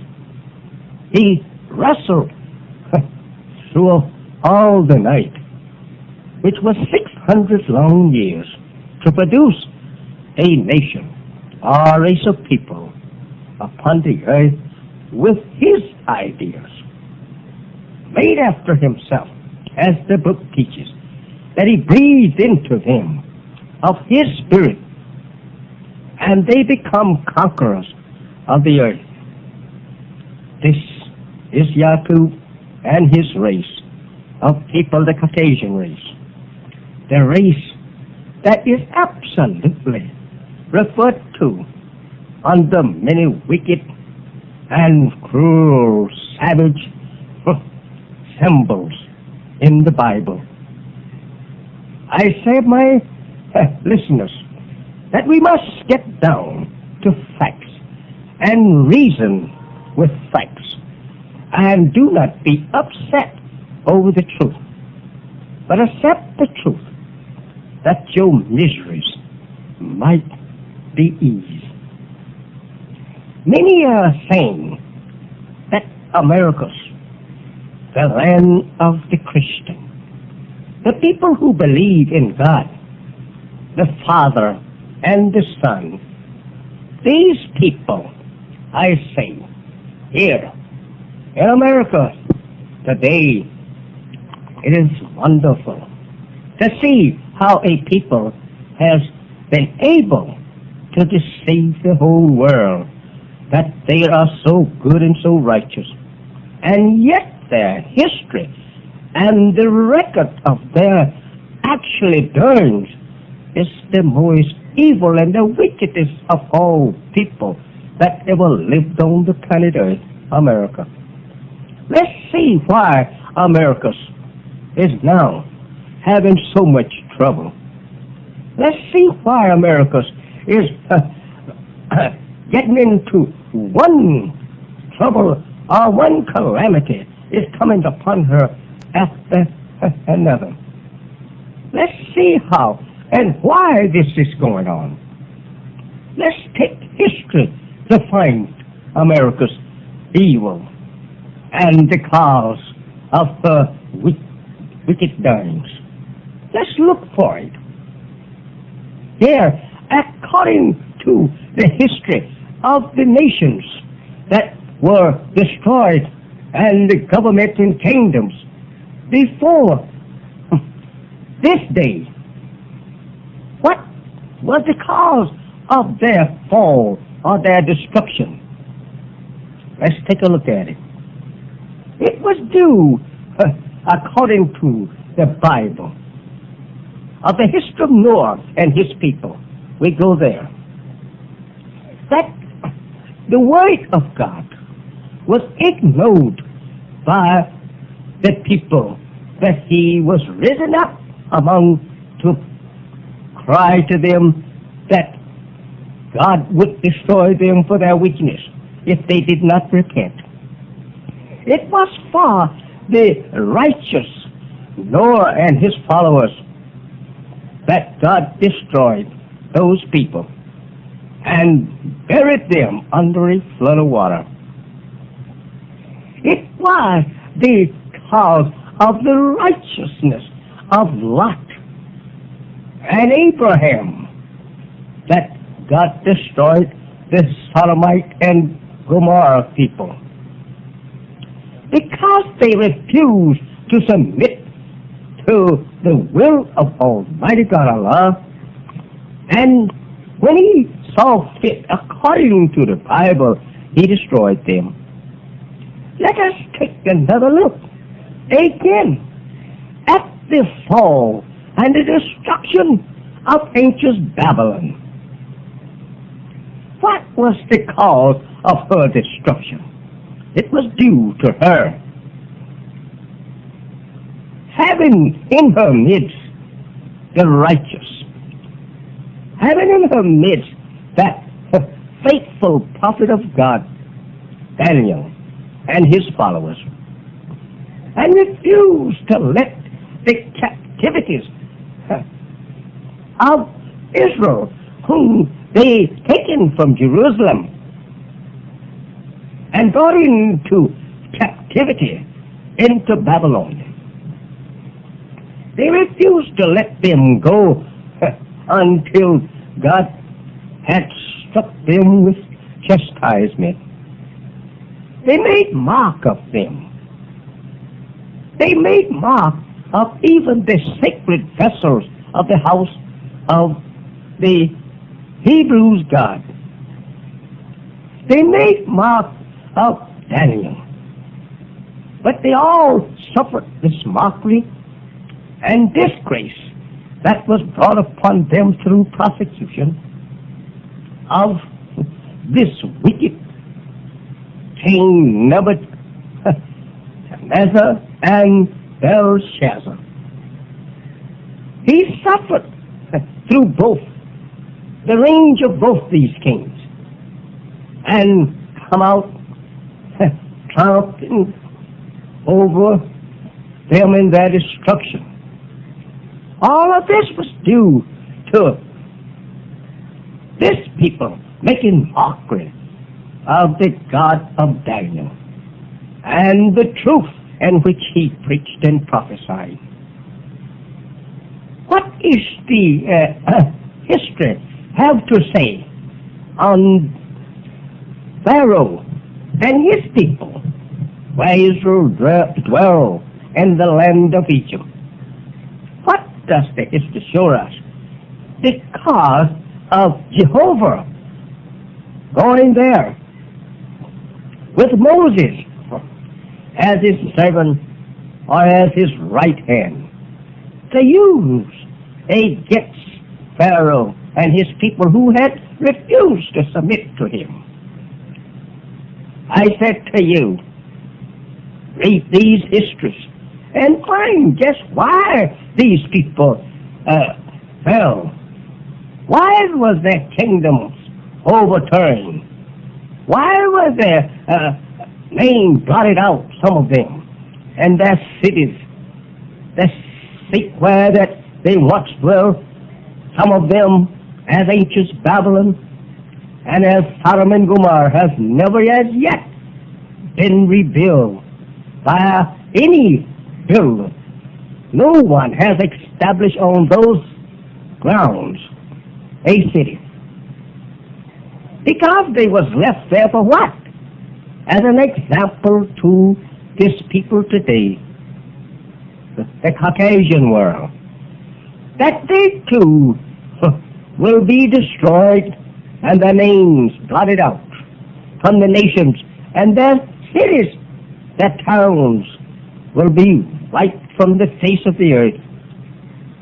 The Liberians, all that goes for their civilization will be destroyed. Think over that. All praise is due to Allah for bringing to us the truth. Opening our eyes to that which we had not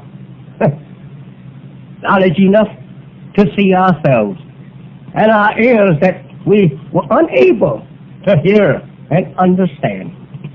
But if we listen to these facts, I said to you, we shall understand.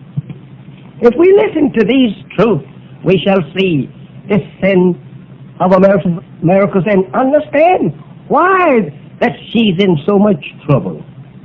Why has war now come to her very doors? Why has the ugly, grievous of war now is in her windows, looking her in the face, asking her to come on out and fight. Come on out and do battle. The nation seems not to fear her, though she's well armed. But we have to look at prophecy. We have to see just why that all of these things is now coming to pass. They are written in the book of the prophets. America her great sin is like that of Nebuchadnezzar and Belteshazzar, holding a people that is absolutely a people that belong to the original nation of the earth and whom God has chosen, the so-called American Negro, and deceived him and robbed him of the knowledge of himself and spoiled him and made him to be a proud and boastful people against the God of gods. Allah, make him to feel proud that he is a free slave in the land of America. It was this kind of proudness that exists in the people of Moses, Israel. When Moses appeared among them, they looked at him and said, "Who has made you a judge over us?" They didn't want Moses, who was one of the unkind, to judge them. They was used to the judges of Pharaoh settling their differences. And now they hate a judge that God had given to them from among themselves. This is the poor trouble, pardon me, this is the poor so-called American Negro's trouble. He don't want a leader of his own, even though God would raise up one of them to be a leader for them, to lead them into the right path, lead them into the path of success, lead them into the path of freedom, justice, and equality. They turn, bow down on their knees and pray to their white slave masters' children to judge them and to give them a chance to become their equals, not to Almighty God Allah. They don't submit to Him, but submit to the very people that robbed and spoiled them and keeps them in subjection to the will of the slave master's children. On empty promises and the poor, blind, deaf and dumb people of mine. These things today are not left up to the government of America to solve or settle the differences between her and the so-called Negro, her slave. But it's in the hands of Allah today, a mighty one, the almighty one of all, the supreme being, the wisest of them all. I said to you, the sin of America and her woes that is coming upon her is due to her weakness and murder and enslavement of the so-called American Negro, her deceit of him. They have and still today plan to deceive the so-called American Negro, and is deceiving him today through temptation and under the false promises that they will do better by them. But they cannot do better by the so-called American Negro, for God is making it hard for them to do good for themselves. It's hard for them to even to look after themselves. And they're unkind. Give them up. I said to Americans, give up the so-called American Negro. Let them go to their God. Give them up and let them go to their native people and country. You will not give them justice. You will not give them equal chances with you. Why shouldn't you give them up? Give them up and let them go to their God, and the God of this poor so-called American Negro today says to me, if they will submit to me and follow you, come to me, he says, I will set them in heaven at once. Money, good homes, friendship in all walk of life. This is true. We that believe and have submitted to him absolutely enjoys now such gift that he offered to us. For 33 long years we have suffered persecution and every mockery that could be thrown in the face of us by any civilized and uncivilized people. From our own and from the teacher of hatred of our people, the Caucasian, the white man of America, who has taught us against each other, who has hated us from the very beginning, who has never tried to do good by us, who has never wanted us to be their equals, who has never offered to us such thing as equal opportunity, who has never been able to say to us, I will help you to go and live in our own land that you can call your own. Think over these things. Here we have, one of the most beautifulest prophesy of America's in the 2nd chapter of Habakkuk. And in the 6th verse, woe to him that increases that which is not his. How long? Think of it. He says that he ladies himself with thick clay. This is symbolic, referring to people. Shall they not rise up suddenly that shall bite thee, and a weight that shall vex thee, and thou shalt be for booties unto them, because thou hast spoiled many nations, and all the remnant of the people shall spoil thee. Think over these things. America has made herself rich of that which is not actually her own. She crossed the Atlantic and murdered the aboriginals of the Western Hemisphere and taken the country from them. Though they might not have been building cities and towns all over the country as she, but there also is a prophesying Isaiah which warns her that she will be destroyed, that she be not able to fill the earth with towns and cities. It is this people who has endeavored to fill the earth with towns and cities. Here they are, just 5 and 10 miles apart throughout America in some places. But now there is a threat from God to destroy them. Woe to him that increases that which is not his. She taken a country that was not hers. She killed the people that was helpless to defend themselves. Think over these things.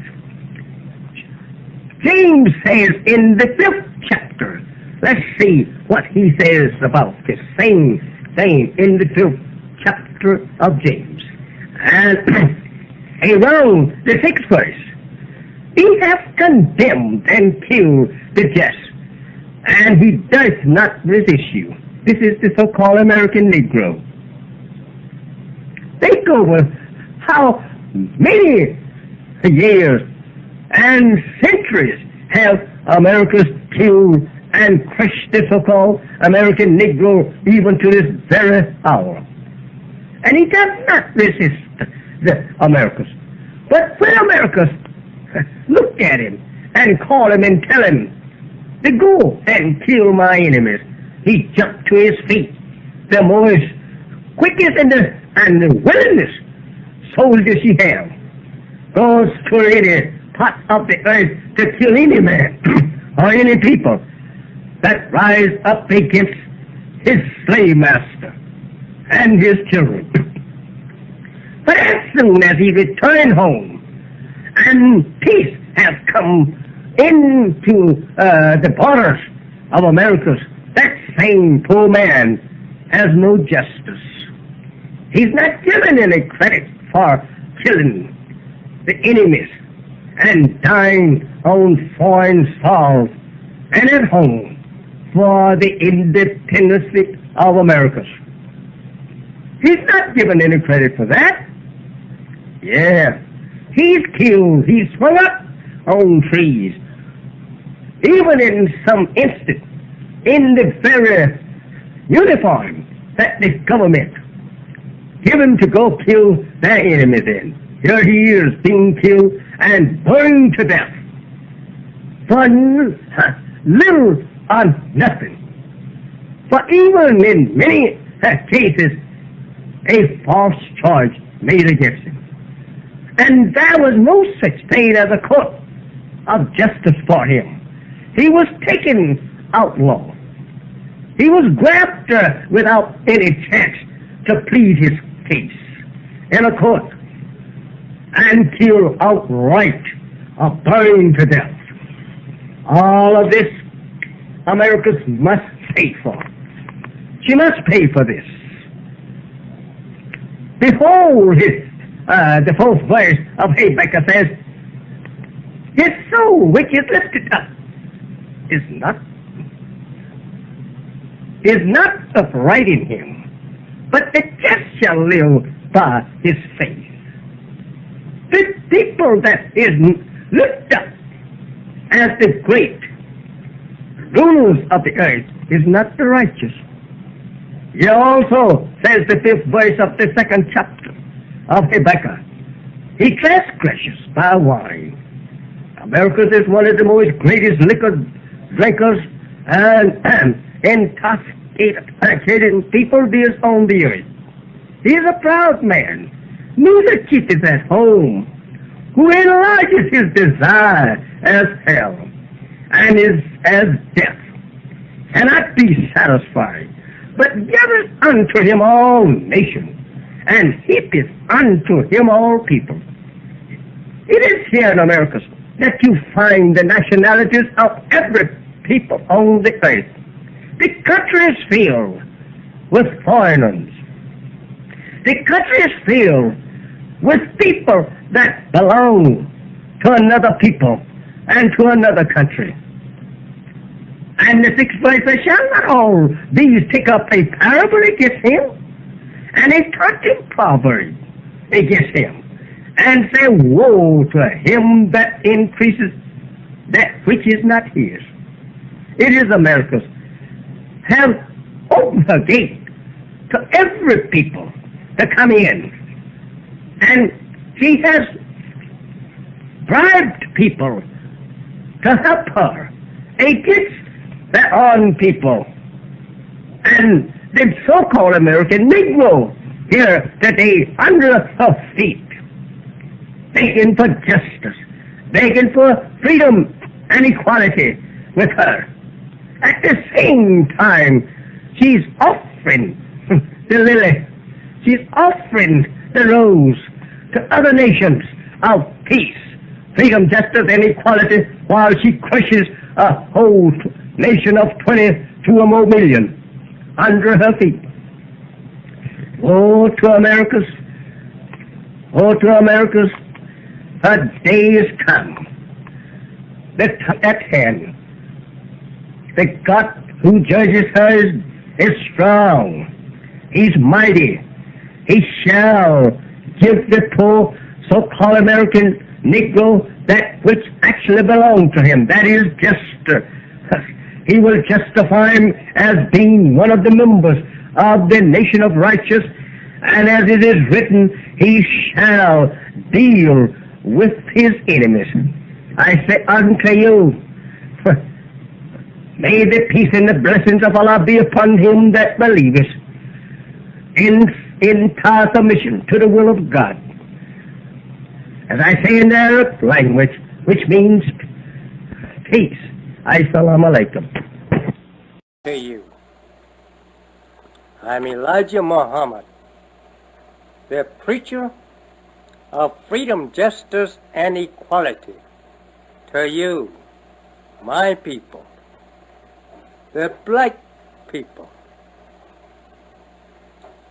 that who has been lost and now found here in the wilderness of North America. For the past 400 years, you have been lost.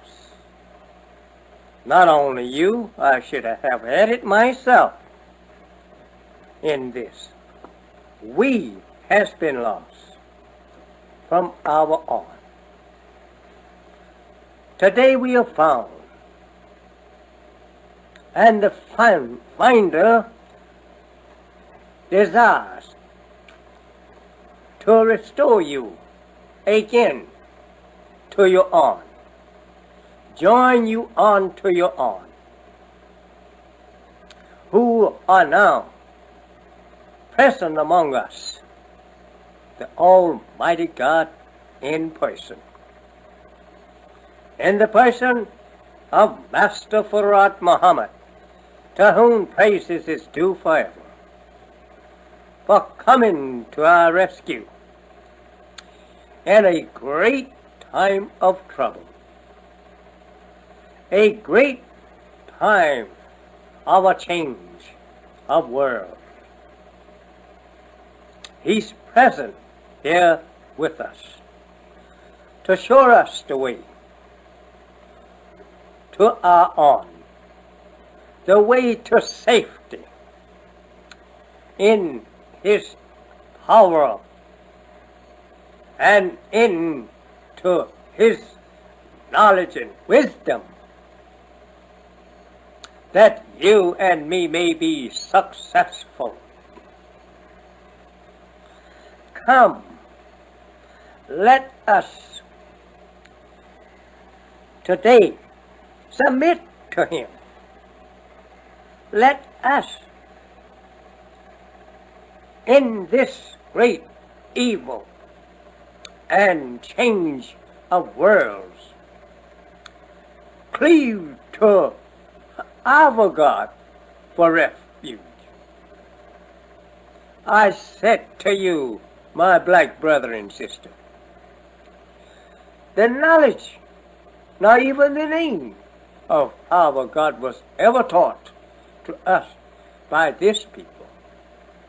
For they wanted you to forget about a God other than what they teach to be a God, which does not even deserve the title of a God, for He even does not exist where He say He exists. There is no such thing as a spirit or a spook leading us nowhere. You may look up in the sky, look in the earth, or look all around you for such type of God, and you won't be able to find Him. Only in yourself.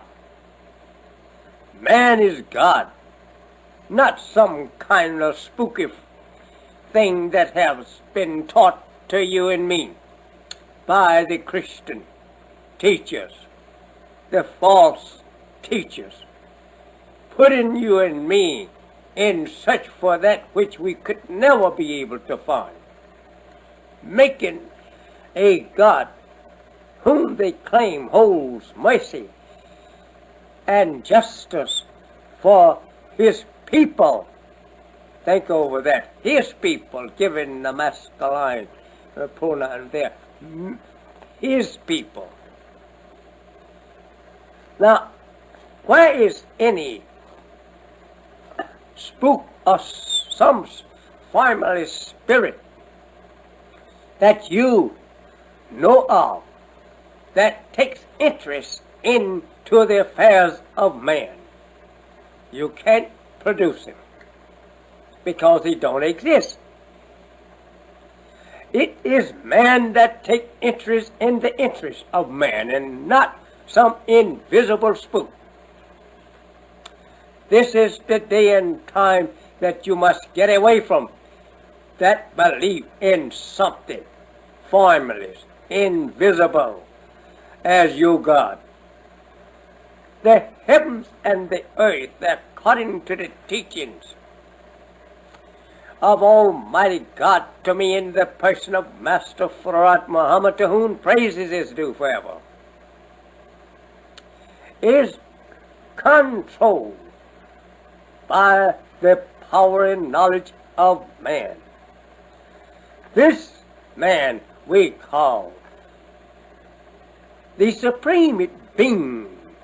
Remember the word being, you agree with me. You refer to God as the Supreme Being. A being is one that exists. Material being, not an invisible, formless something that you and I have been made to believe existed out here, that was listening in on our prayers and what not.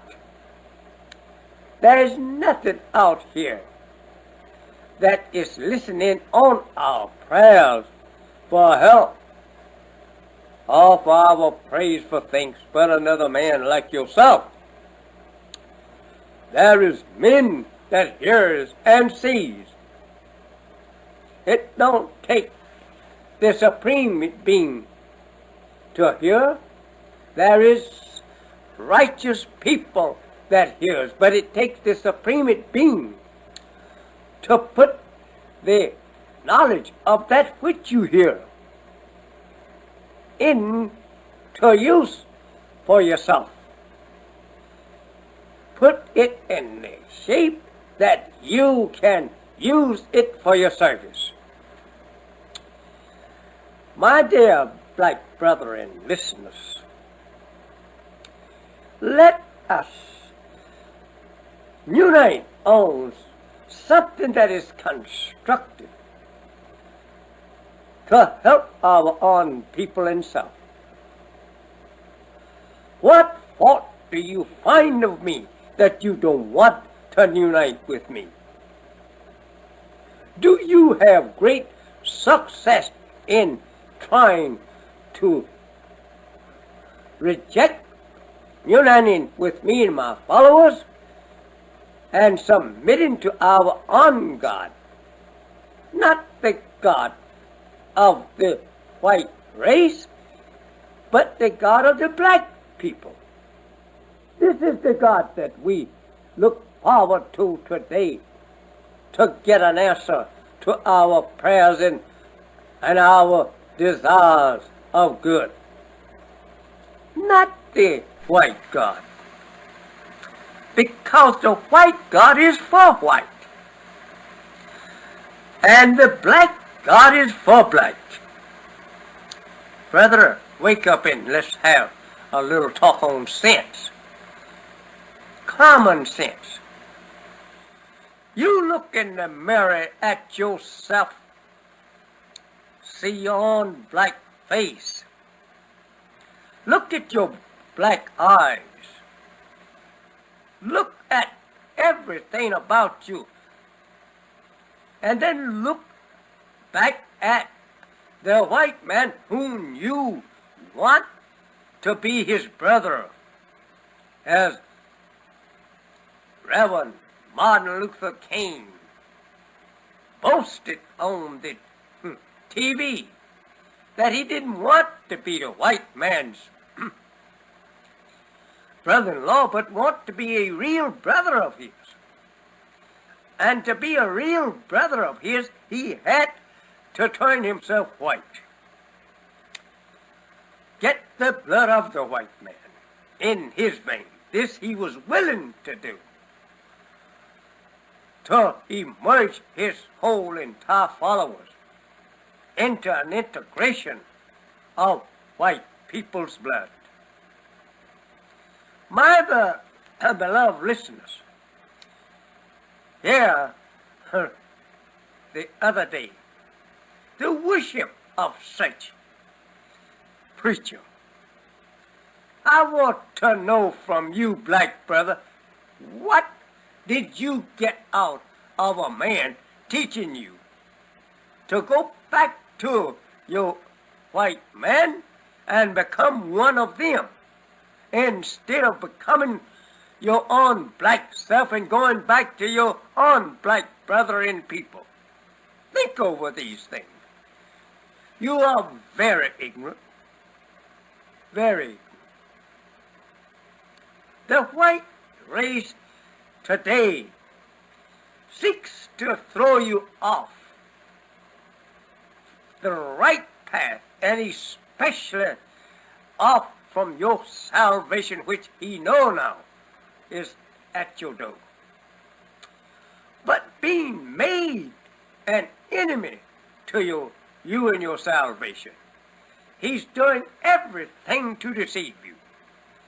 Go and name streaks and what not after a man who tried to get you to be a white servant, to be a slave again, and become a white man instead of a black man. I want you to listen to these things. Didn't you not know that any time a white man worship a black man, that black man is in his favor? Are you so dumb to want to argue with me? I don't know whether this is true or not. I only heard this, and I shouldn't say it, and I won't say it, concerning his wife, her aspiration for white people too. I say, brother, such people that seeks integrating, that seeks to absorb their black blood into white blood, to become white, is seeking hell for. I warn you, I don't care whether you dislike it or not, but it's incumbent upon me that I should tell you the truth. God hold me to responsible for not speaking the truth. I've gotten this from his mouth. In these words, I will not hold you responsible for that disbelief as long as you warn them and teach them the knowledge of the truth of self and of God. The two gods, the God of righteousness and the God of evil. If you don't do that, Elijah, then you are held responsible for failure to carry out the mission that I give to you. Speak the truth. Tell the truth. Lead your people into the light of truth, which is salvation to them. And I will back you up in it. I will defend you against the people who seek to kill you, who seek to deceive your own people in making and claiming that you are teaching false and that you are half crazy. I will back you up. I will defend you. Brothers and sisters, he's doing just that. What's wrong with us that we don't want our own? What's wrong with your brains today that you cannot see and understand even after the white people are telling you that their time is up, that they can no more hope to rule the world? What's wrong with you that you don't want to believe it from their own mouth? If they are no more ruled, if they cannot rule the world, and as we know they cannot, because that time is up, that divine supreme being 6,000 years ago gave. What are you looking for then? What future do you have in a people that God himself have declared their end? What are you seeking? Because they fascinate you, that's it. You love evil, and you hate good like they themselves.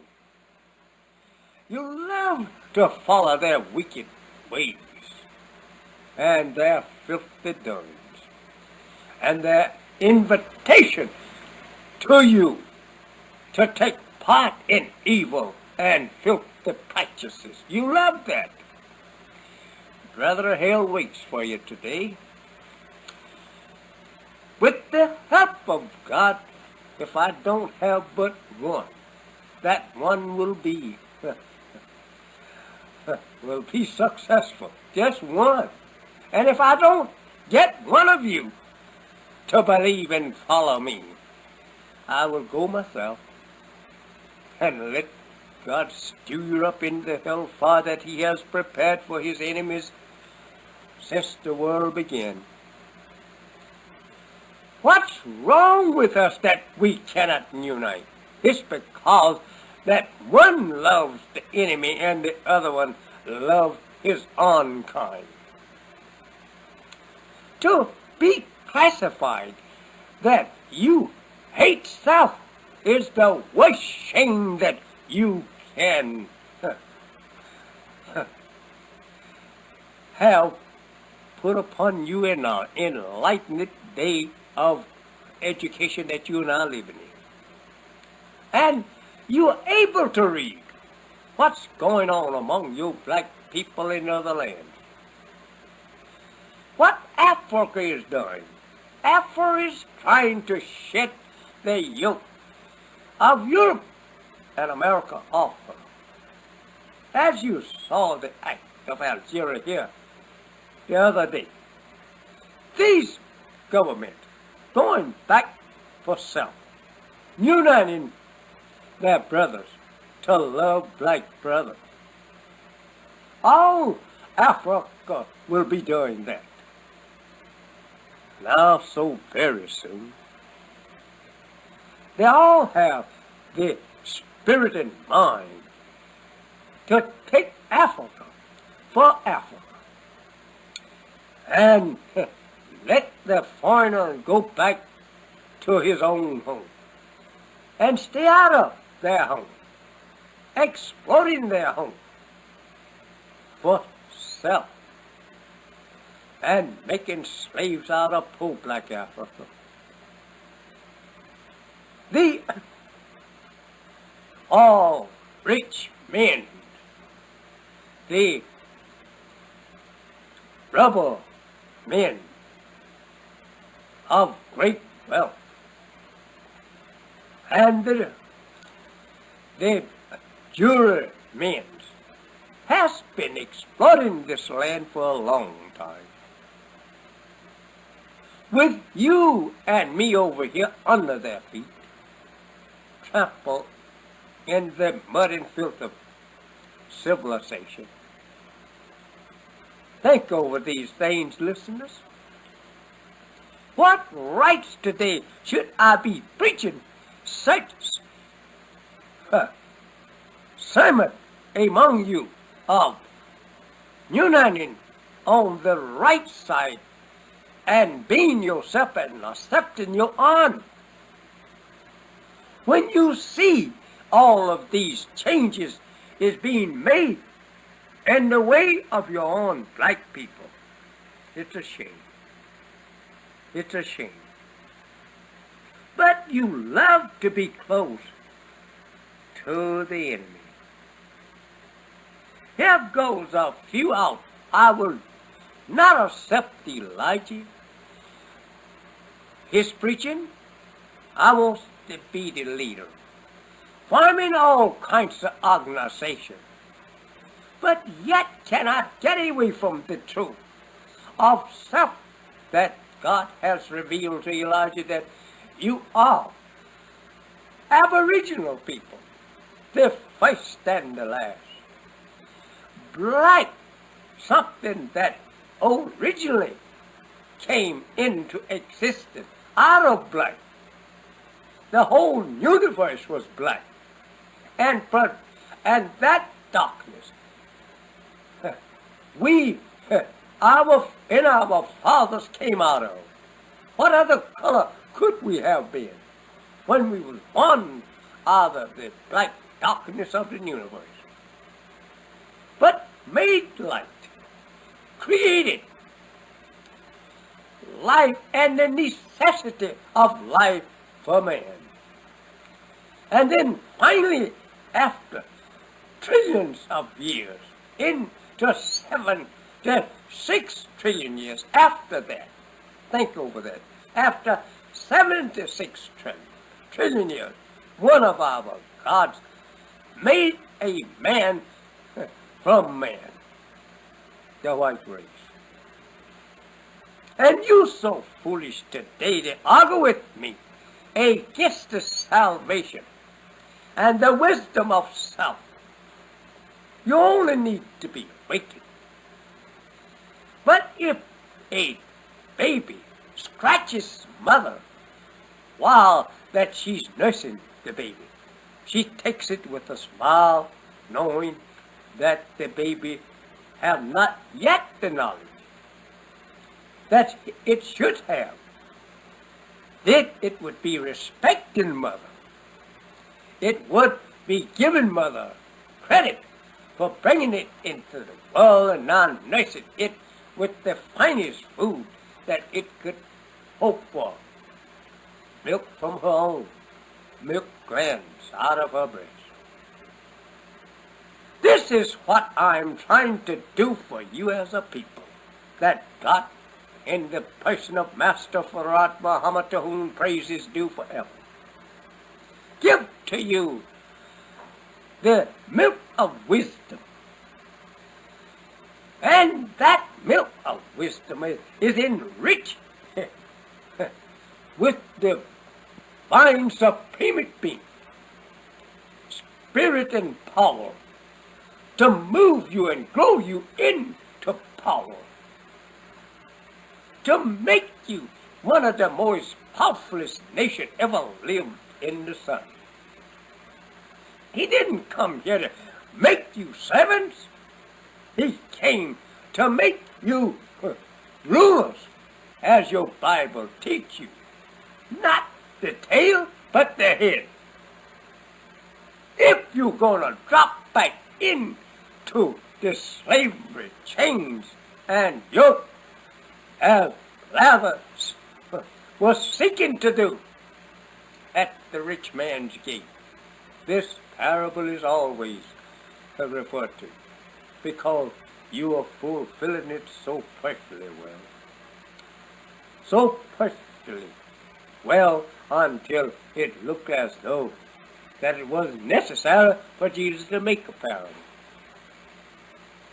Laying at the white man's gate, begging him for the necessity of life, instead of begging him for earth, that you go and dig up that earth for the necessity of life, like he and his fathers have done. This will stop the argument. With a program as plain as the one I have on the last page of our paper, Muhammad speaks. You think nothing of it. You laugh at it. You scorn that program, which is asking you to come and unite. Let us live together, since we cannot get along with white people in peace. Do you think that you are able to make God alive? He have already declared that they had taken it under study. The 12 major scientists of the black man.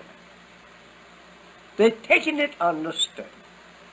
And they all agree that we cannot live with this people in peace. They are disagreeable to live in peace. You're going to make God unalive. Now you're going to live in peace with it. Try. You're catching hell right along, trying to make a liar out of him. He's able to make his word true. You are now looking at the white race, all but going back to the cave days.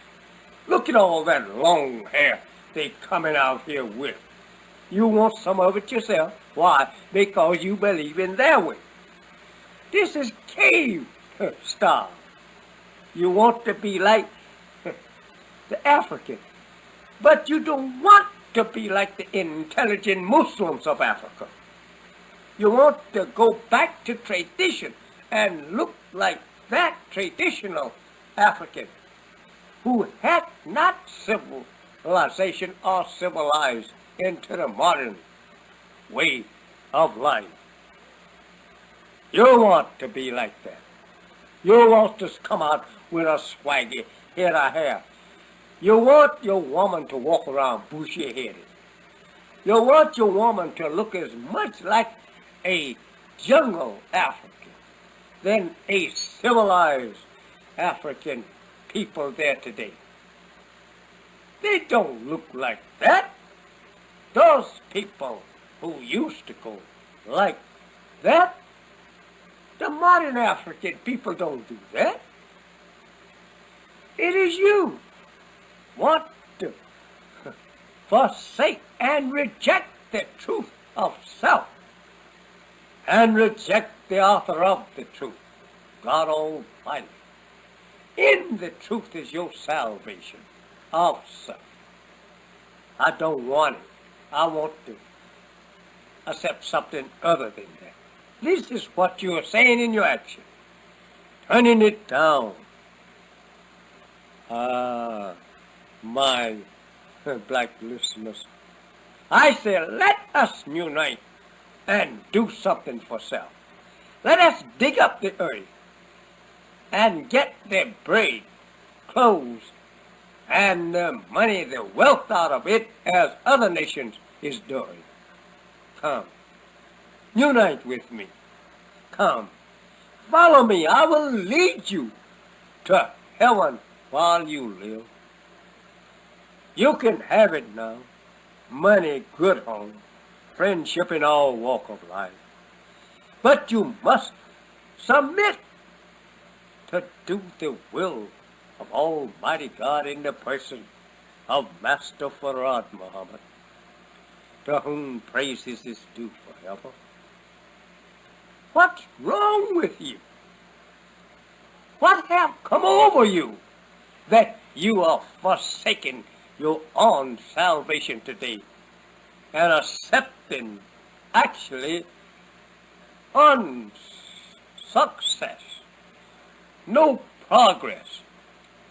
I see you hungry. I warn you, brother, they are hungry is on its way for people who act like you. I still call you. Come. Let us unite together and submit to our God, the God of the black man, and dig up the earth and find its treasures of which is the necessity of our lives. There, my brother, you can have heaven while you live.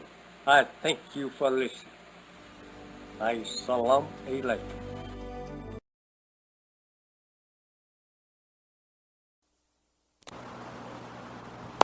By both the white and the black. The answer I shall state is simple as possible. I don't want you to think that we intend to confuse you.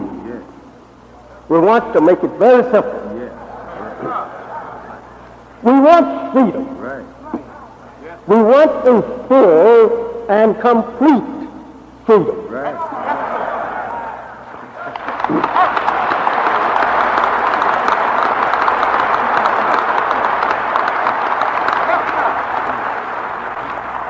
We want justice, equal justice, under the law of justice. Right. Regardless to who or what. Right. We want equality. Right. Equal opportunity. Right. Equal membership with the best of the best civilized society. Right.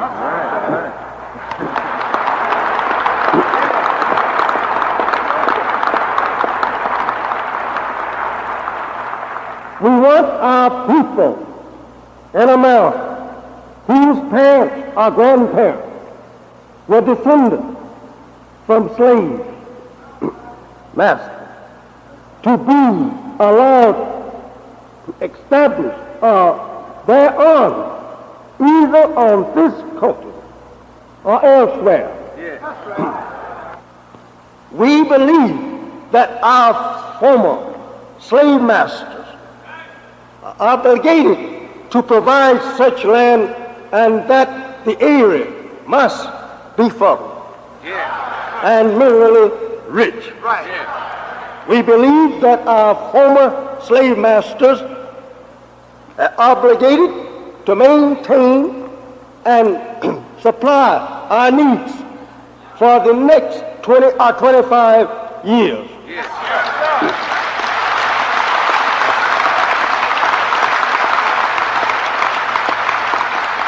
In this separate territory,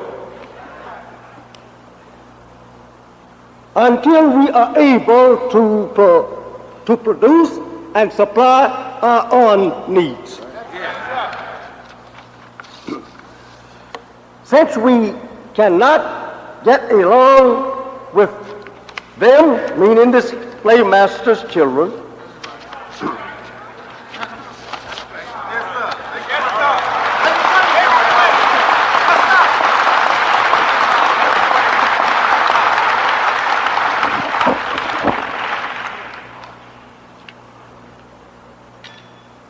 with them in peace and equality after giving them for 400 years of our sweat and blood.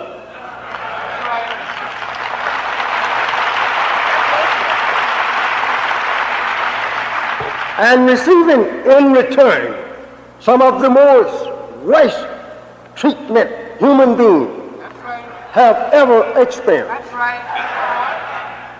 We believe our contribution to this land and the suffering forced upon us by white Americans justifies our demand for complete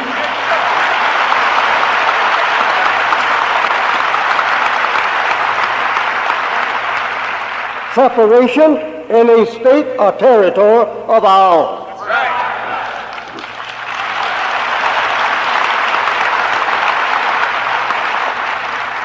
We want freedom for all believers of Islam now held in federal prison. We want freedom for all black men and women now under death sentence in a number of prisons in the north as well as the south. We want every black man and woman to have the freedom to accept or reject being separated from the slave master's children.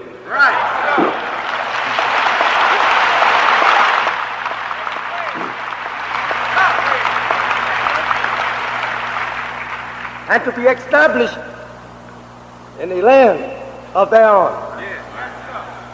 We know that the above plan for the solution of the black and white conflict is the best and only solution to the problem between the two people. We want an immediate end to the police brutality.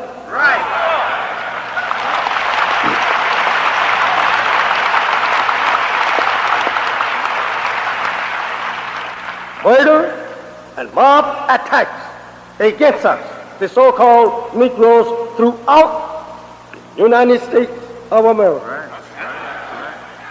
We believe that the federal government should enforce their law of justice equally, regardless to creed or color, since the Constitution claims citizenship to all who are born under the American flag.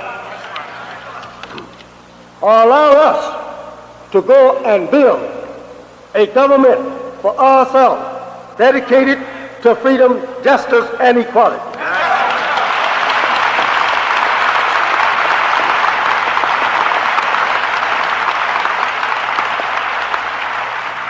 We do not believe that after 400 years of free or nearly free labor, sweat and blood, which has helped America become rich and the most powerful and mightiest country on the earth, that so many thousands of black people here should have to subsist on relief, charity, or live in poorhouses.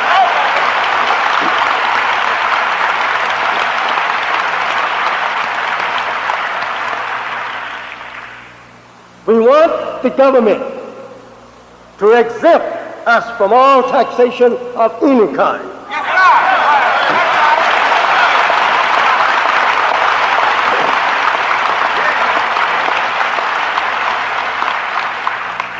As long as we are deprived of equal rights or justice under the law of the land.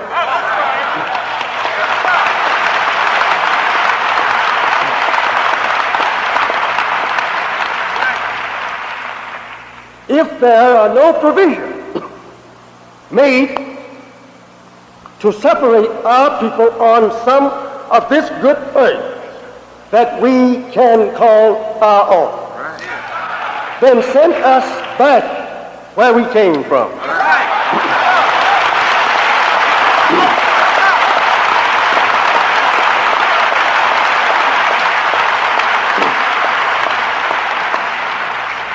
We want equal education, but in separate schools, up to 16 for boys and 18 for girls, on the condition that the girls be sent to women's colleges and universities.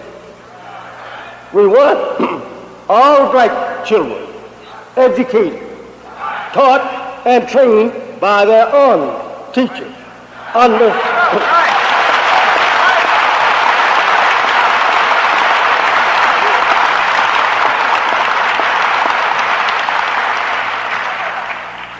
such schooling systems, we believe we will make a better nation of people.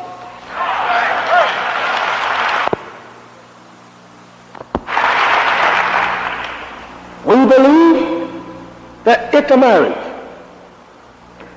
between the races, mixing, should be prohibited.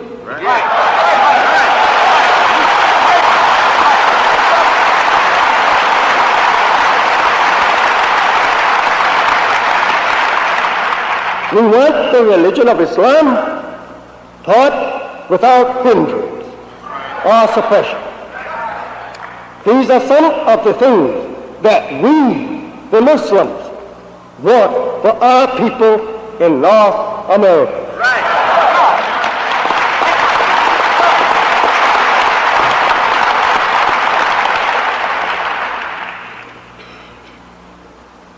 What we believe in, what the Muslims believe. First, we believe in the one God, whose proper name is Allah. Second, we believe in the Holy Quran and in the scriptures of all the prophets of God, regardless to where or when. Third, we believe in the truth of the Bible, but we believe that it has been tampered with and must be reinterpreted.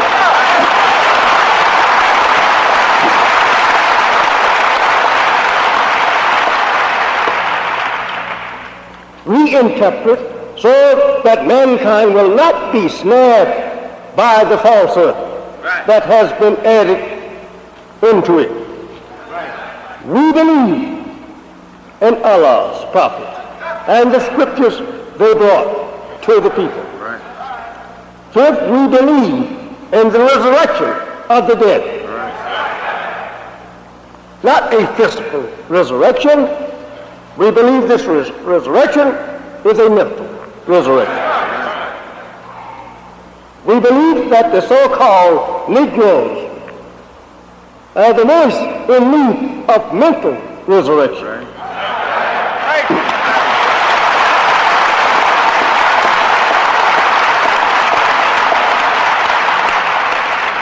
Therefore, they will be resurrected first. Furthermore, we believe we are the people of God's choice.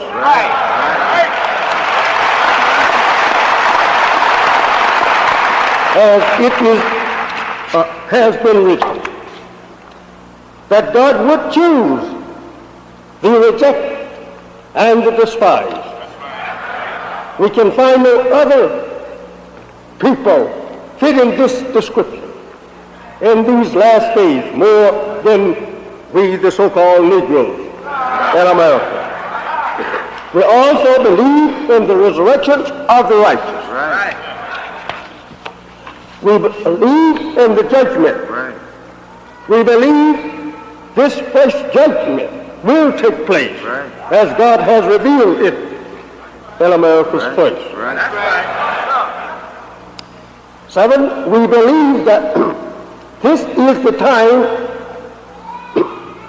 in history for the separation of the so-called Negroes and white Americans.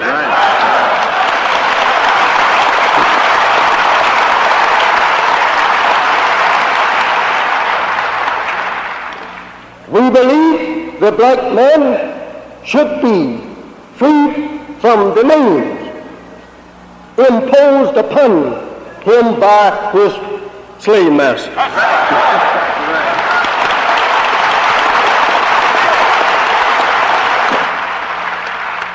Names which identify him as being the slave of master. We believe that if we are free indeed, we should go in our own people's names. The black people of the earth.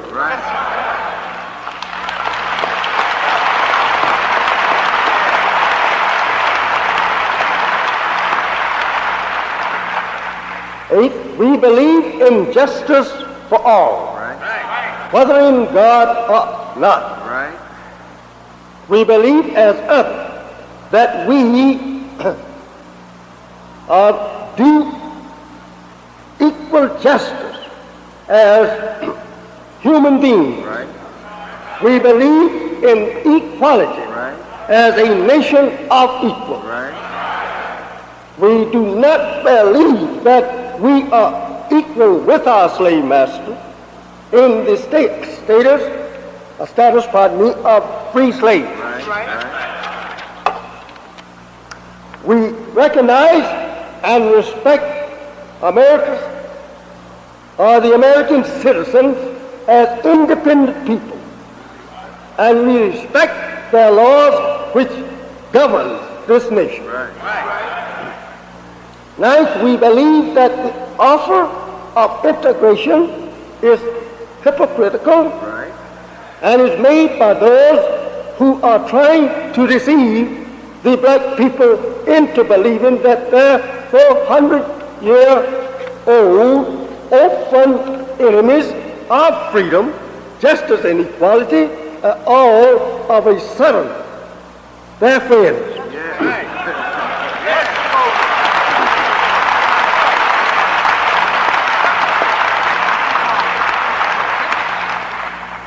Furthermore, we believe that such deception is intended to prevent black people from realizing that the time in history has arrived for their separation from the whites of this nation.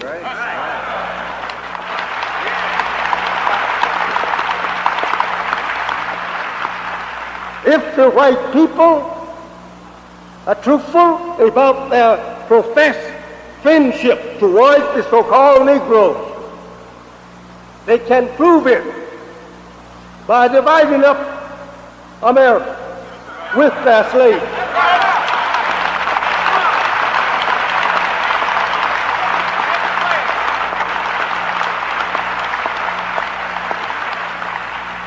We do not believe that America will ever be able to furnish enough jobs for her own millions of unemployed, in addition to jobs for our 20 million black people here as well. We believe that we who have declared ourselves to be righteous Muslims should not participate in wars which take the lives of human beings.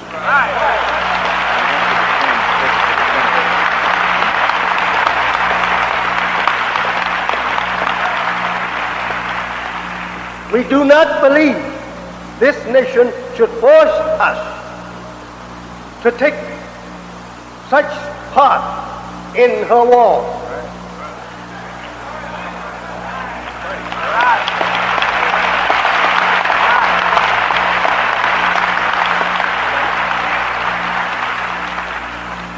For we have nothing to gain from it unless America agrees to give us the necessary territory wherein we may have something to fight for.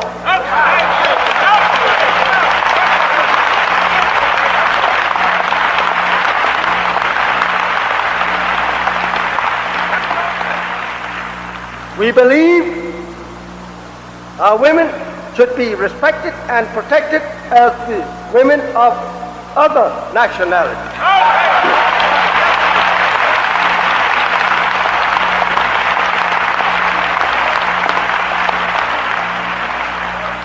We believe that Allah, God, has appeared in the person of Master Vol.III-Messenger.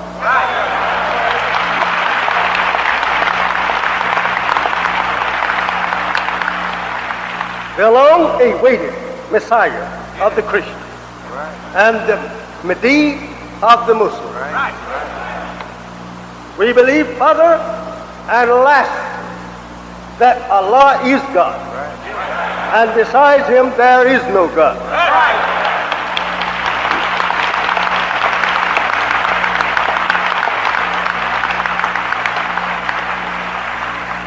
And that He will bring about a universal government of peace, wherein we all can live together in peace.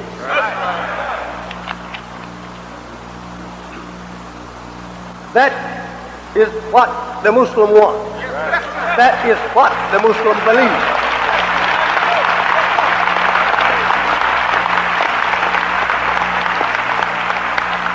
I would like to go back, put a little emphasis on some of what the Muslim wants.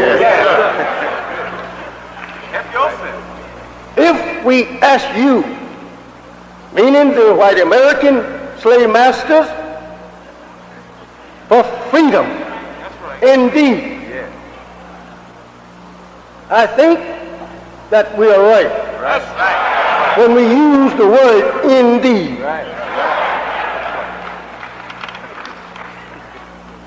As we have been your subjects for now 400 years. That's a long old time to be subject to a people.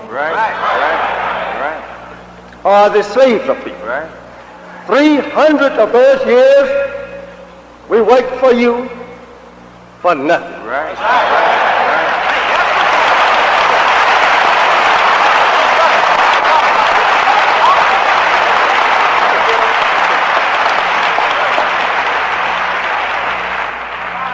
In those 300 years, we were treated like your own herd or cattle.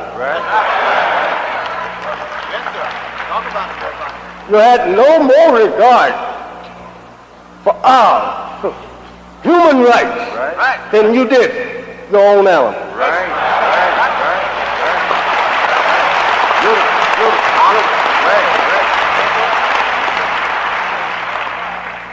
You lashed the backs of my fathers and my mother without any mercy.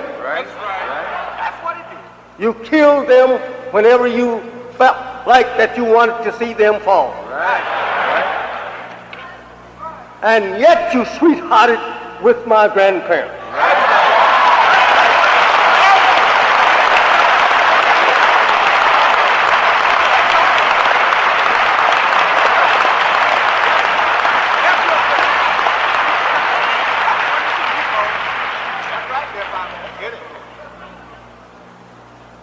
Truth hurts.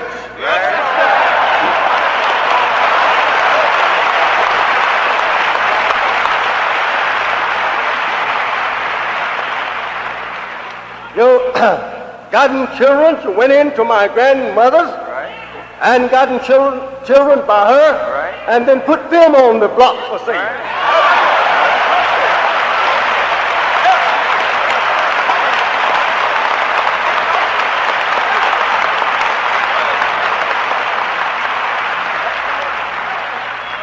And today, you are still crossing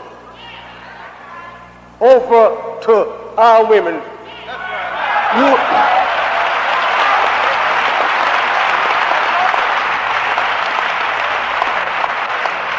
I only put this forth to you to show you why that we want to take leave of you.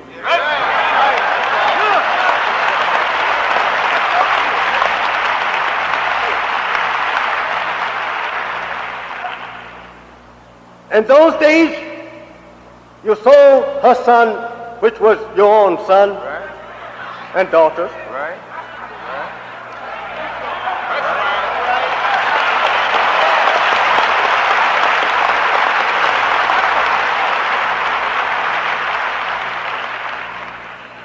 I'm not telling you what I heard. I'm telling you what my own grandparents told me.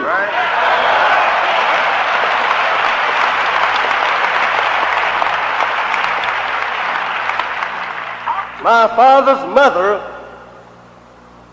she told me her father was a white slave master. And she looked it.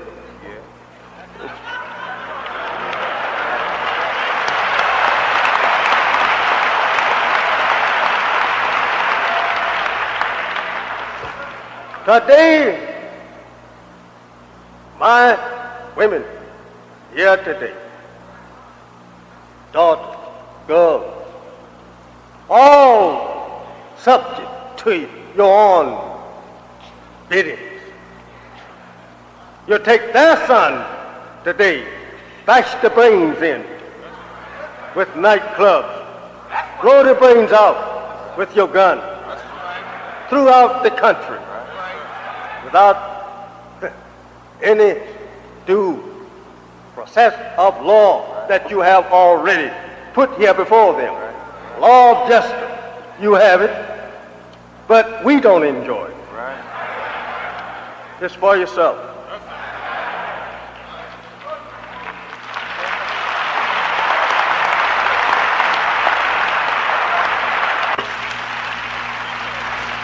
You have, in words, trodden us under feet in the mire of civilization. And now today, you stand as our chief adversary to prevent us from escaping your own evil and unjust doings to our people.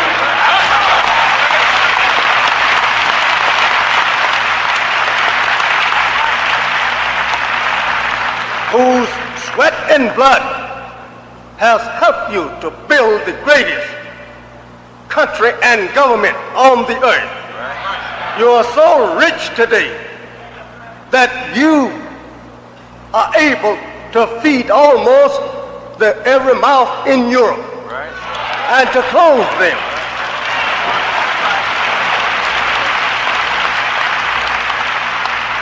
You are so rich that you can throw away billions of dollars to nations to get their friendship.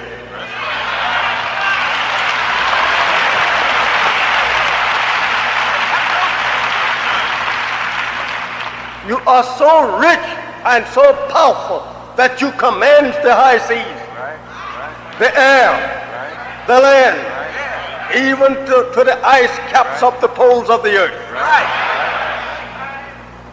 All this we help you to do. We are still standing.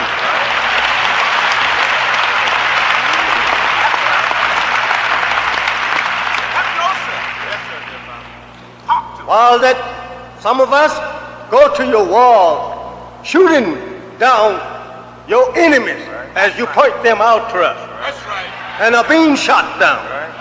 You still back home, your brother killing us at home.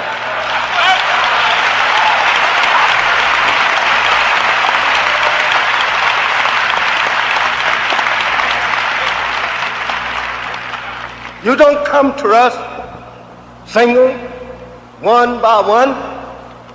You goes against us in gangs.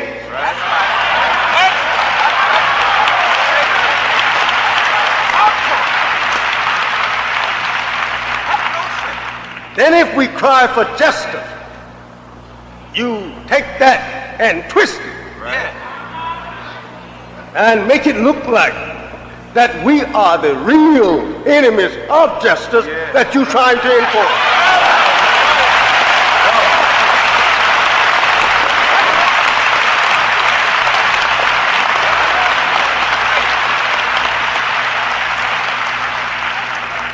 If we say that you are evil, you want to make a case against us for falsely accusing you. When you know that you've never been good to us.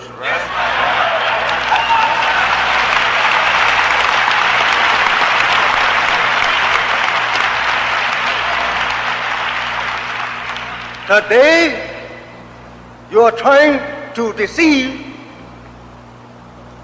the poor, once servitude slave of yours by telling him that you will now show him a little friendship. I will let you ride right beside me on my best transportation.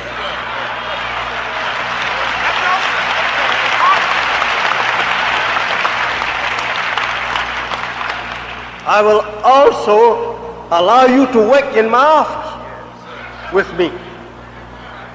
Anywhere. I'm going to put you in the government. But what is that going to do for us and our children in the future?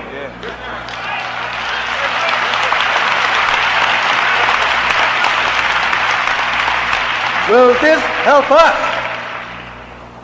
to make a great future for our people and own what you has on and is still on it? That is a place on this earth that you can call your own.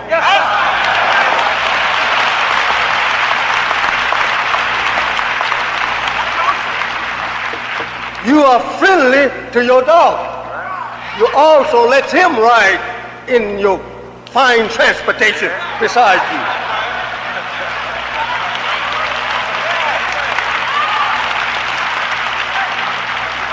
You also will let your dog eat at the table with you.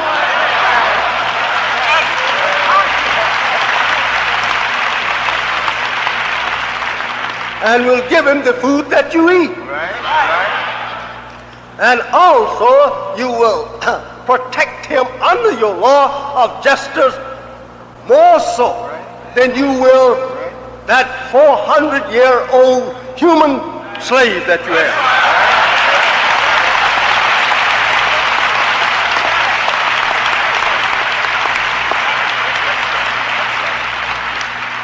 You will kill one of us if we kill your dog.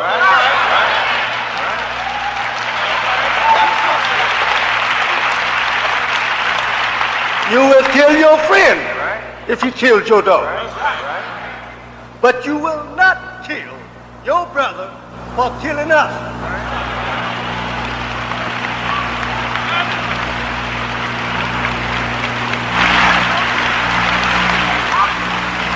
In this way, you think more of your dog. He's a more classified citizen in the land than we so-called Negroes.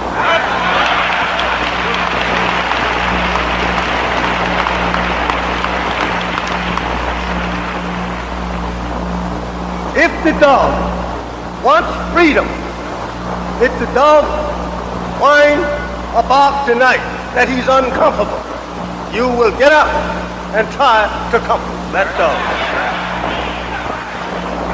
But if you hear a million Negroes crying, grieving, suffering from the brutality of you at your hand and the hand of your people, you will laugh.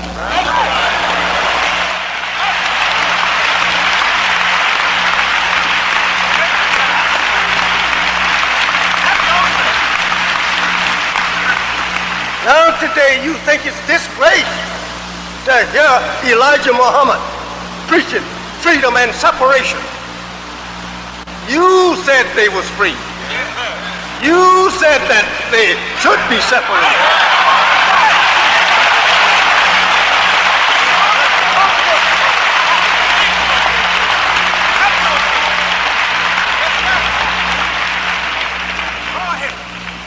If we are free, why try and hinder us from exercising the right of freedom?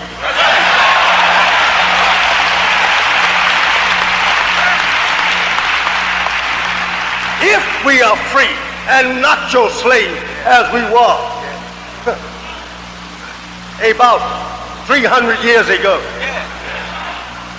100 years ago I should say, then why do you want us to stay with you when that you know that you're not going to treat us as your equal? When you know that you're not offering us anything but a job.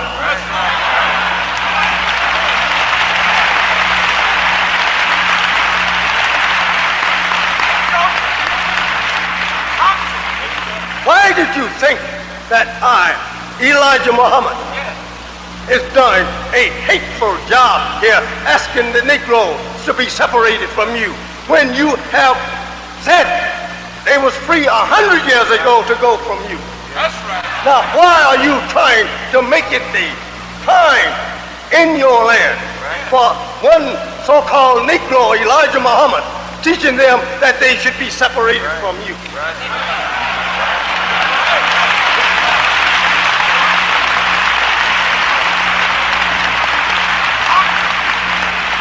You declared that they could go from you 100 years ago. But you didn't offer them anything to go with.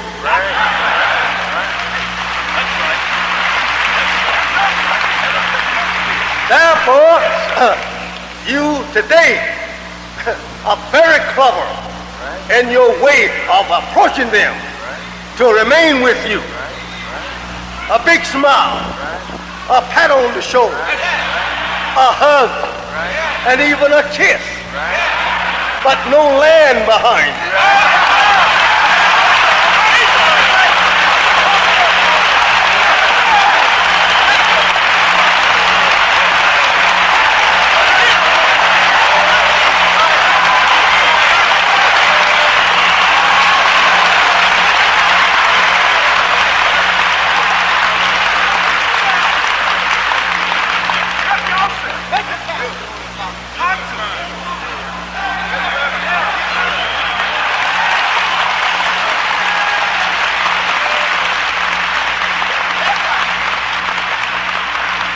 As it is written, we live and is a prey in the hand of a hypocritical nation.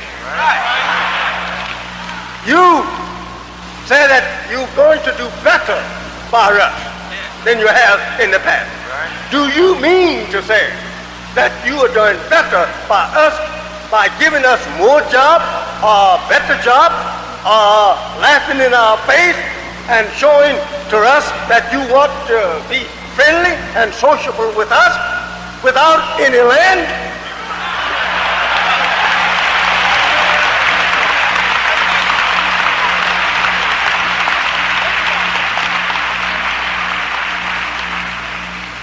We love for our people what you love for yours.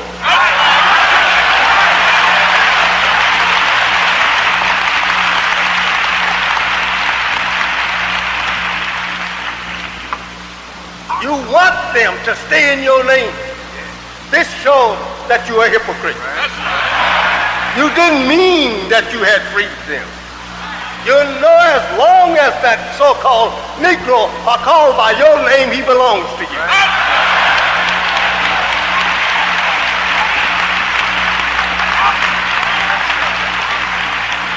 There is no power in the international world of black mankind that can come here and demand you to give these so-called Negroes up as long as the so-called Negro agrees to be called by your name and to worship what you worship and to accept what you are.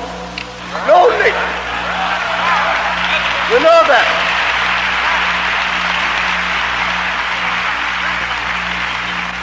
You know they are blind, deaf, and dumb. As Mr. Lynn O'Connor here a few days ago referred to me as Elijah Pooh, and I have never been a Pooh.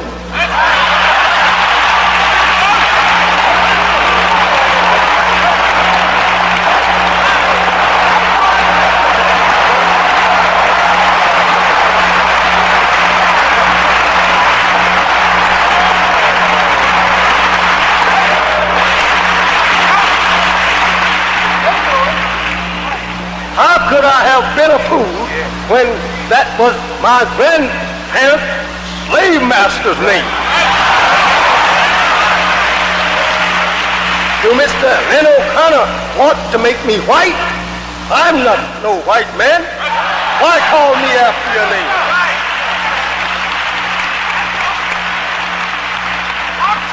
But Mr. Lynn O'Connor is very clever. He's very smart. He knows that Elijah Muhammad people is dead mentally.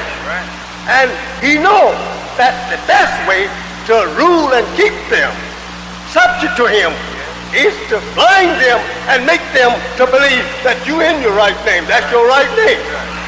My name is your, whatever. What was your name? You never had a name. That was their name. How can we say we have a name when we are called by someone else's name? Now today, God Almighty in person is offering you 99 attributes of himself as name.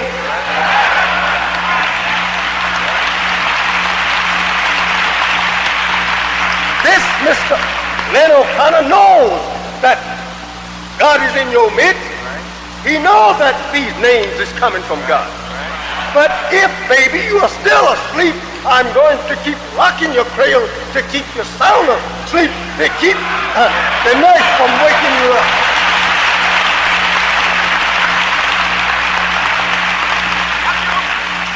I'm here with the truth. Take the words, turn them over and over, examine them, put them on this scale of fact and weigh them. And if I'm not teaching you the truth, I say, come up here and prove it, and I will lie my head down there and let you chop it off. Yes, sir.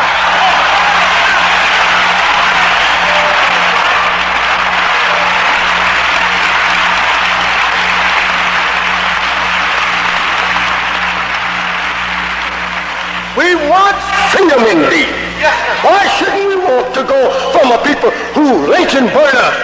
Why shouldn't we want to go from a people who every night we can see our own brother out there falling under the blows of so-called peace officers, and falling at the bullet from his gun. From this, I have seen police go and vex one of our people to try and make him say something so that they can get a chance to beat him or kill him. I know that to be fact.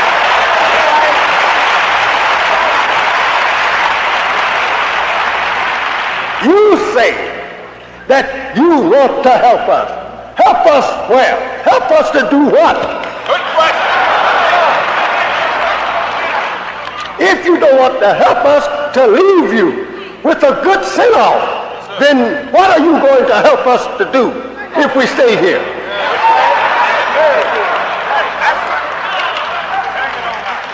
You want us to stay here, as the Bible teaches us in you. You want to hold us as a prey. Right. That's all. Right.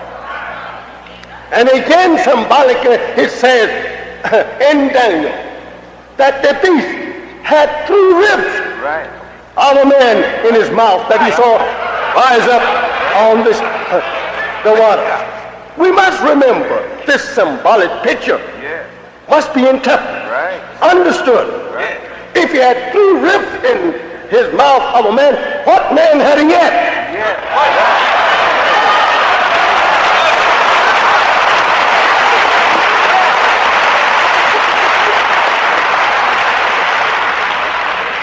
The beast is a picture of our enemy.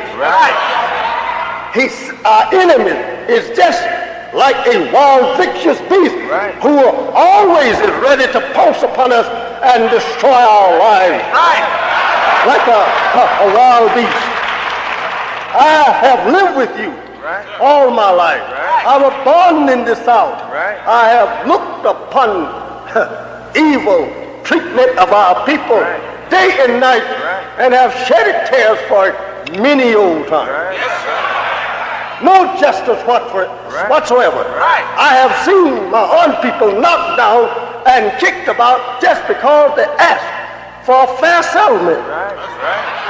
And I have heard your own brother in the South say to them, you take what I say. You don't figure behind me, nigger.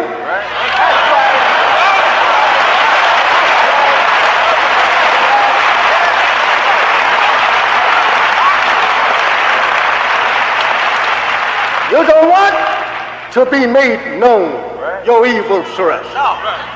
Done to us in the past and our present. Why? Because you have some bootlickers out there and they are crazy about you and you want to keep them like that.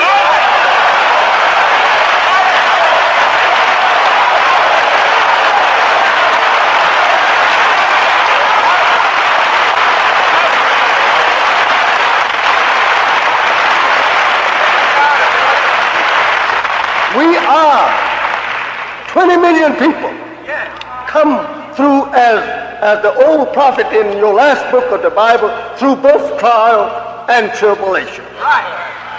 We are here today asking for equal justice under your own law.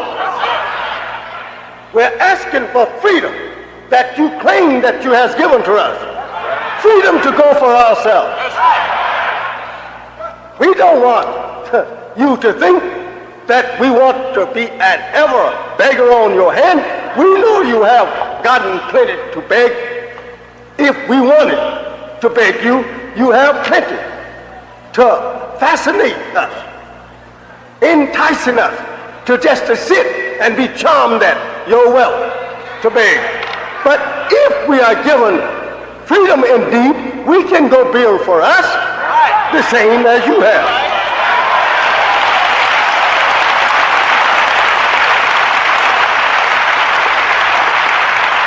Why should not our people who are educated in your schools, your colleges and universities, our technicians, engineers of all kinds, why should not they go and forge and blast the way for their own people as a nation, build and construct a government for their people as you and your father did when you crossed the Atlantic. That's right. They may be a little lazy and want to start at top first, but you wasn't able to start at the top. You may have it in their mind that they cannot even go for themselves. But I want to know how educated was your fathers when they crossed the Atlantic to start fighting off the Indians.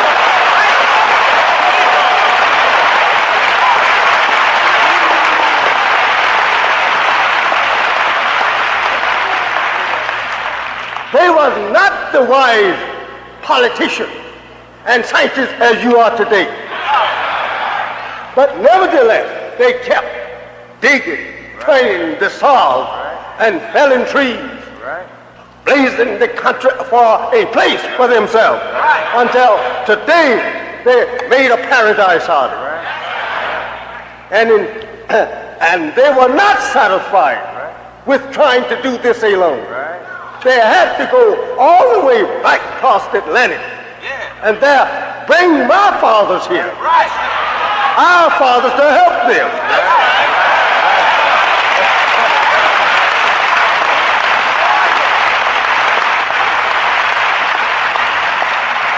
Since you wanted to be your lily white self, why would you go and get black people to come here?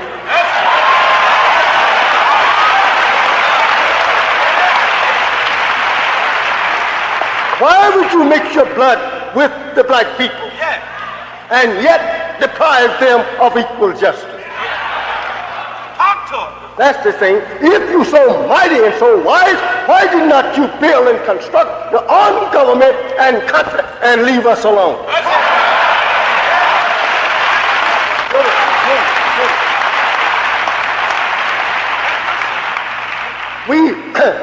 We build your railroads with our own sweat. We plowed your farms, your plantations. We cut down the underbrush and the trees. Now today you have replaced that kind of labor for mechanical labor. And you don't have nothing for us to do in that way. You're making great crops with just 2 or 3 men. Cultivating hundreds of acres of land under machinery operation. You don't need us for that. You pick your cotton with a mechanical machine. Everything is done mechanical today. Now what and why you don't want us to leave you when you don't see no hope in you?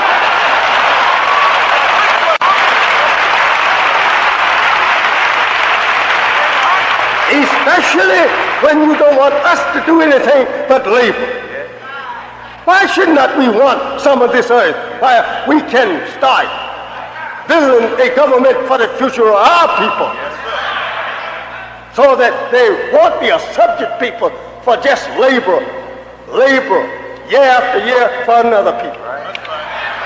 And in all of that laboring and submission to the will of that nation, they still are subject to the most brutal treatment that human beings can ever be subject to. You should be ashamed of yourself today to lynch and kill so-called Negroes while you have an army full of Negroes here and there all over the earth, helping you to fight and protect and maintain the government that you want. You should be ashamed of it. Especially when that same slave, slave for your father, for nothing. And now you will go and take him before your own judgment and there give him an unjust judgment. This is a shame thing. Do you think that you are going to get away with it forever?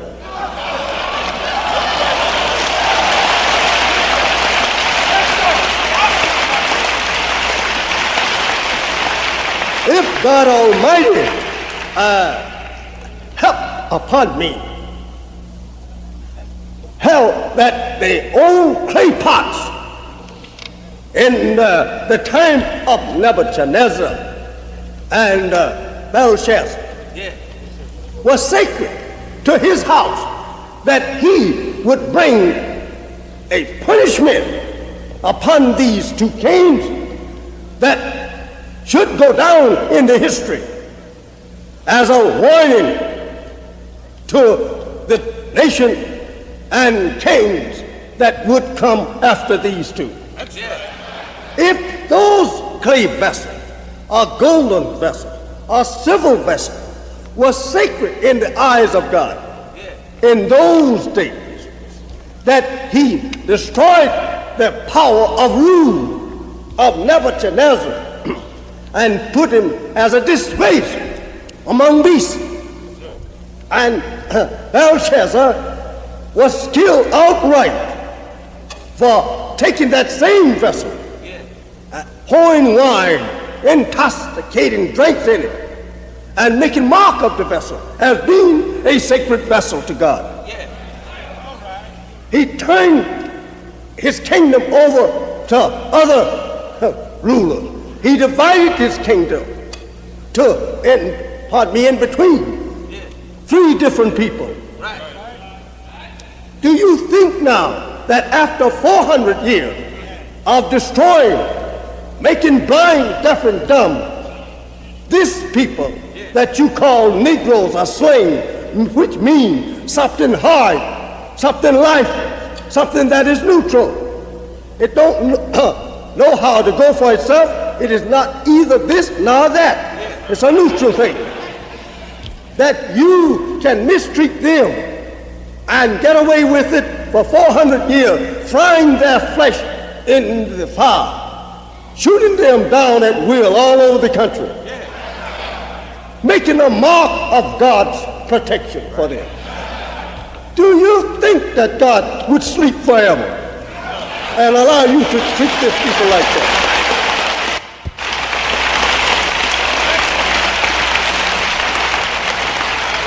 Recently, in Los Angeles, on the 27th of May, 75 police came over to kill all that they could of my followers in Mosque number 27.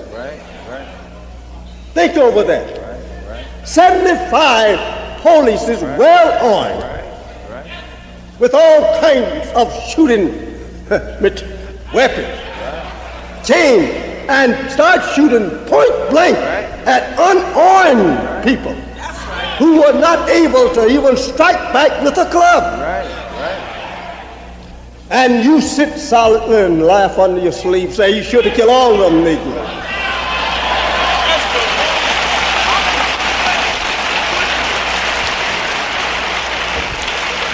Do you think that you are going to get away with it? I say you are gravely mistaken if you think that you are going to kill us and get away with it.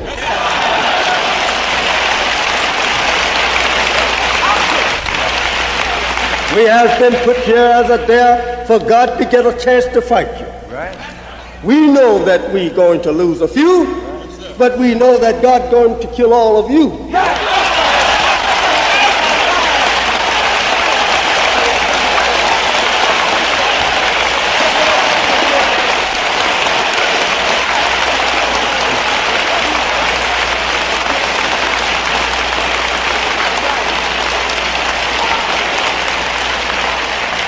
These people has my fault.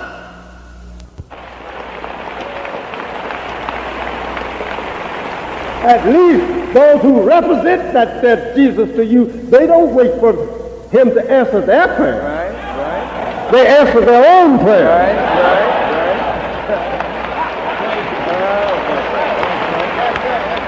Get out of that kind of stuff. There is no such thing as there's some spirit up in the sky somewhere listening on you.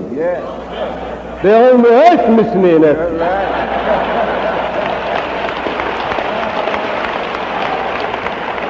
There's no such thing as you are going to die and one day come up out of the earth meeting your friend that also died before you. I said, get out of that slavery teaching. That's the white man's teaching to keep you blind, deaf, and dumb to the knowledge of Christ.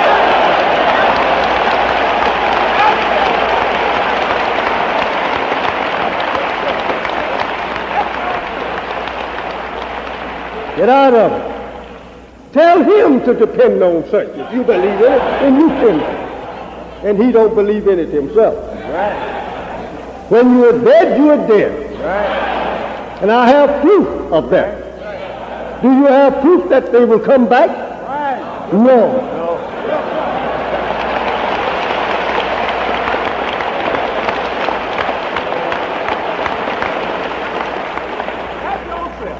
I said to you, my friend, it's the day of awakening. Right. Your slave masters have deceived you. Right. And they want you to remain deceived. Right. They hate any one of you that will try to teach facts to the other. They hate any one of you that want to become equal. They hate any one of you that want justice. They don't want that. But yet they will tell you that they want to help you and they want to give you justice. Right. But you don't get it. That's an old promise that they should put in their pocket. Right. You don't get it. We want freedom indeed. We want justice. We want to be justified as human beings along with other human beings. We want the world to know that we love to be respected as other people who are now being respected.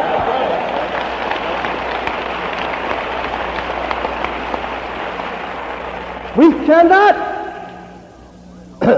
live in America and keep increasing a nation here to wait for white people for, I would say, little money or some bread. Again, I warn you that employment in your behalf will continue to decrease. You're not going to get no permanent job. You're not going to remain on the job that you have.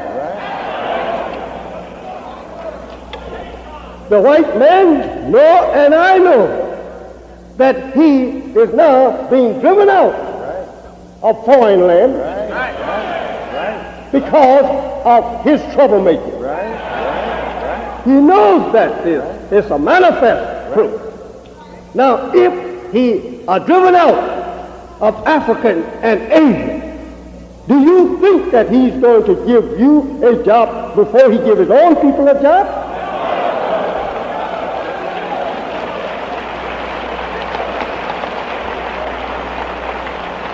That is also written and prophesied in the Bible, that he will be driven out of Asia and back into the sphere where he was.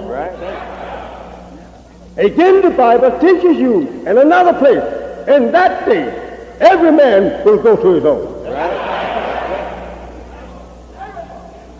Why shouldn't you and I go to our own?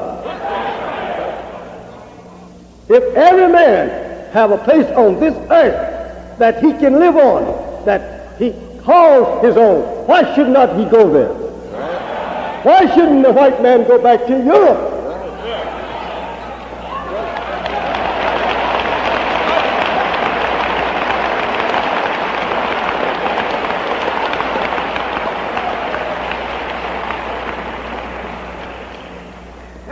If every man's own is to be given back to him as it is predicted in the Bible, I don't see much own for the white man.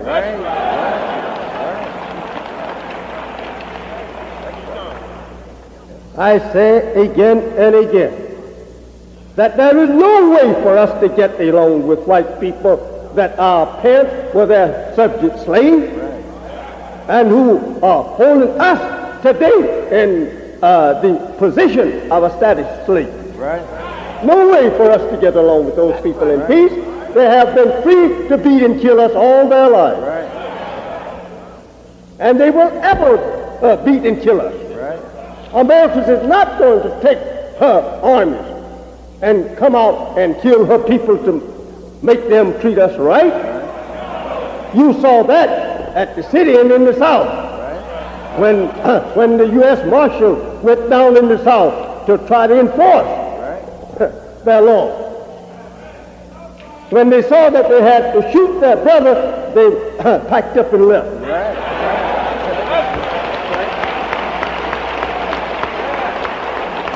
And you read in the paper and you heard that the Southern senator today has killed that Bill of Rights.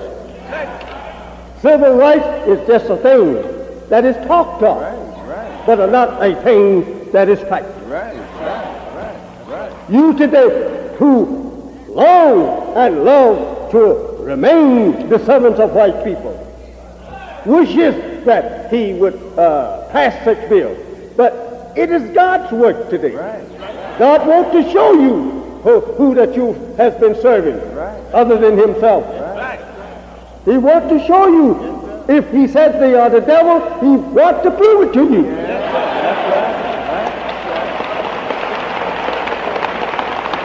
They cannot do that, only what Allah will allow them to do.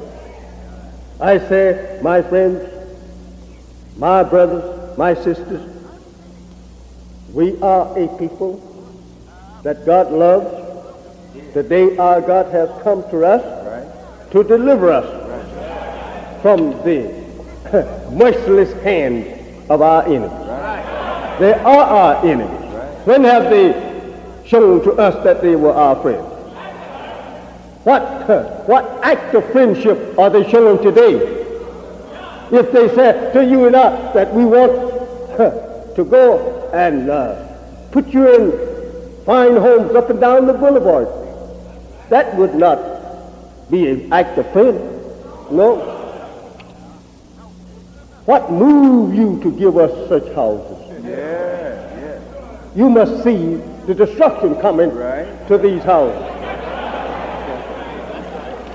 It was not from the very heart.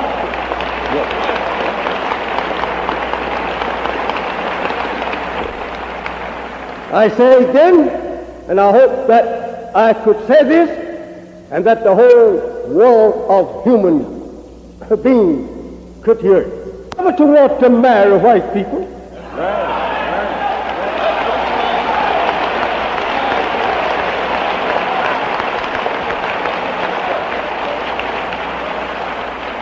You were not made white. You are black. And remember that you are the white. The senator and other white people every now and then who will, I would say, shame and disgrace themselves or their intelligence to say to us that we are teaching black supremacy. And we have our own ignorant people who will also become enemies against us because that we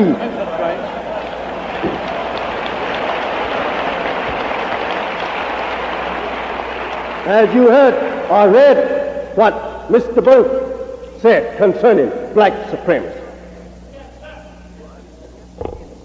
He pitied the white, but he despised you and I. Think over those words coming from a man of your own blood and flesh. He despised you and I to talk of being a supreme people. But yet he have lived under a white man, supreme rule all his life. And there is no hope that he will ever get out from under the rule of the white man in that love for white supremacy. He will never live under black man's rule. Black man don't want no such poison member.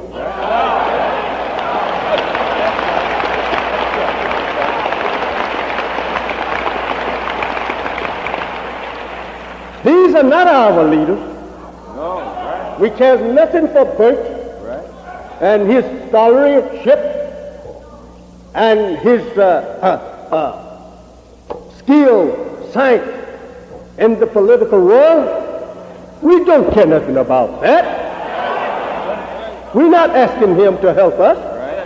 We don't want no poison mind like that to help us. Let him praise to white people. Let him love white people. Let him be white people. We're not concerned over him.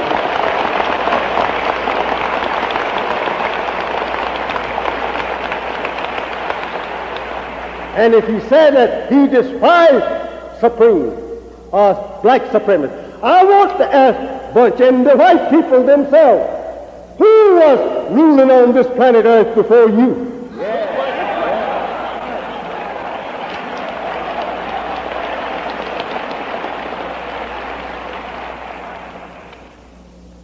You just came here yesterday.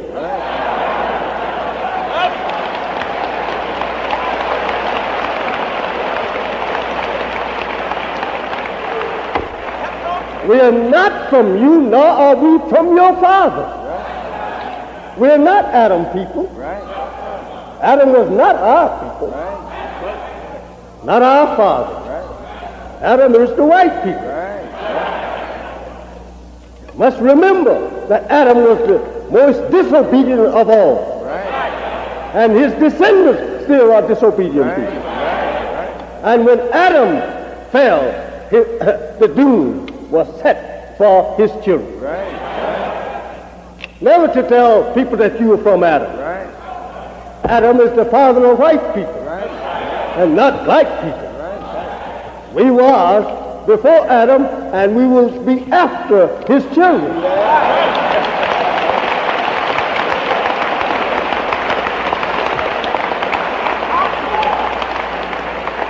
Black man is self-created. He has no father. He's the father of himself. You can't find his birth record. And you can't preach his doom.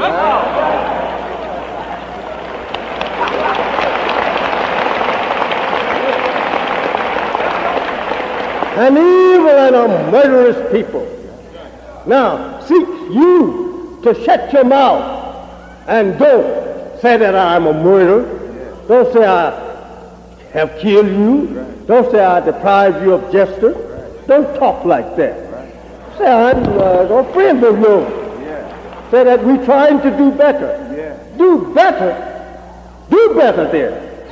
Take us back where we came from.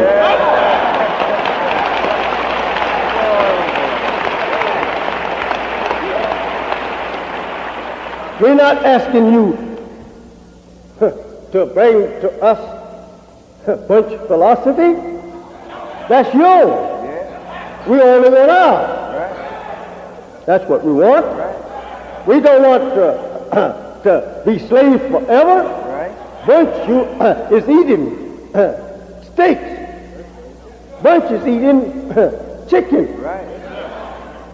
Bunch have money that you give him.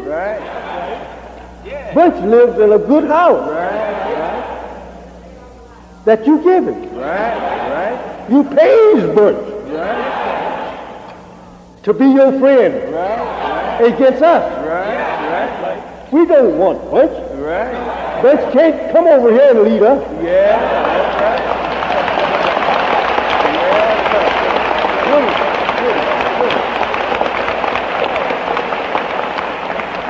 In fact about it, Almighty God Allah didn't raise me up to follow no leadership but his own. I follow only the leadership of God. What I look like bowing to a blind, deaf, and dumb leader. Bunch don't know himself. So whenever they mention Bunch to you, just tell them, that's your man, not mine.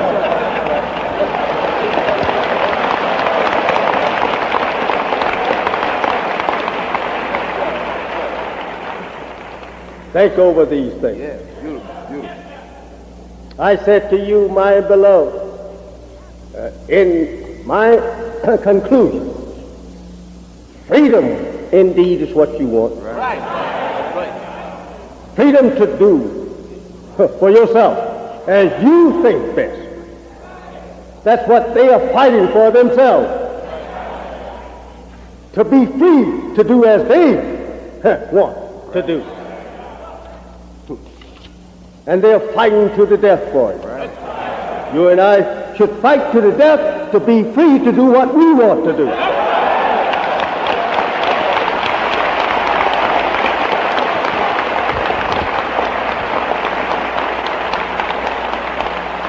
You know, and I know how much this people hates me. For what? Because I teach you the truth. That's all. They know that I'm doing a better job with you than any one ever appeared among you.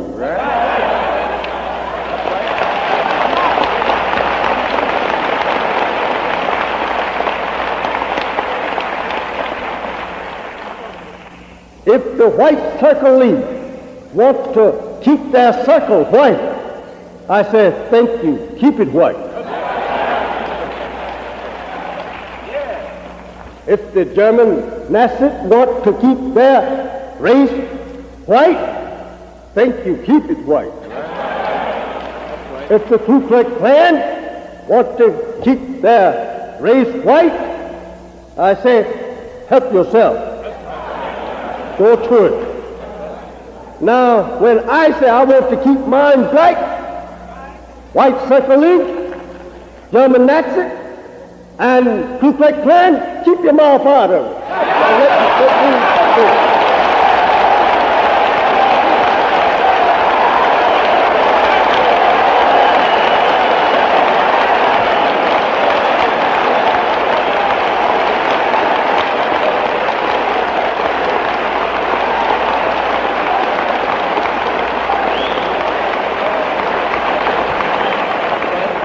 Here on the south side,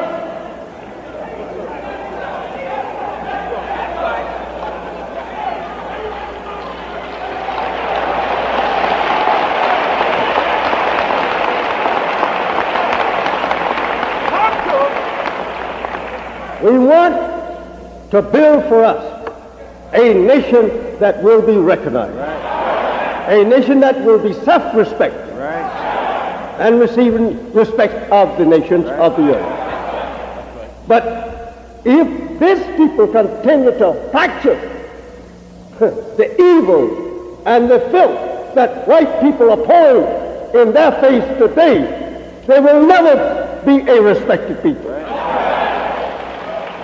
What?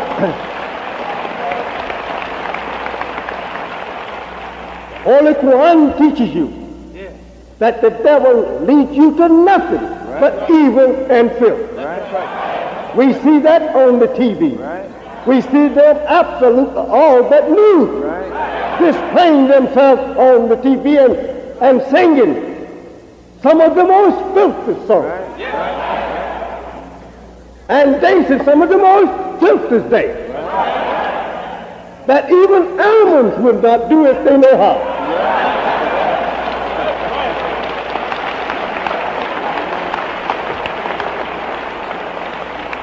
Will we take such people for our guide and example?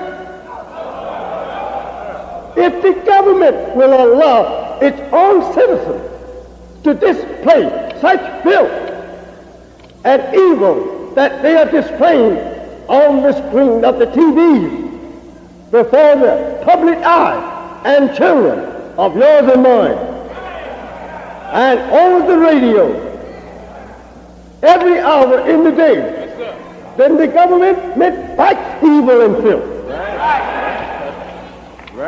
I say to you, you are divine people from God. And you have no absolutely sin whatsoever. It's the sin of white people that you have. You have none of your own. You are not that people, and you are practicing after them. They want to stop me from teaching, regardless to what. If they have to kill me, they want to stop me from teaching. But I say you won't do that unless it please Allah.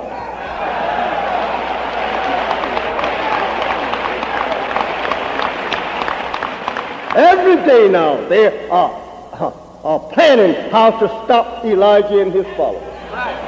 But I say I think you're a little late. Just continue to teach there.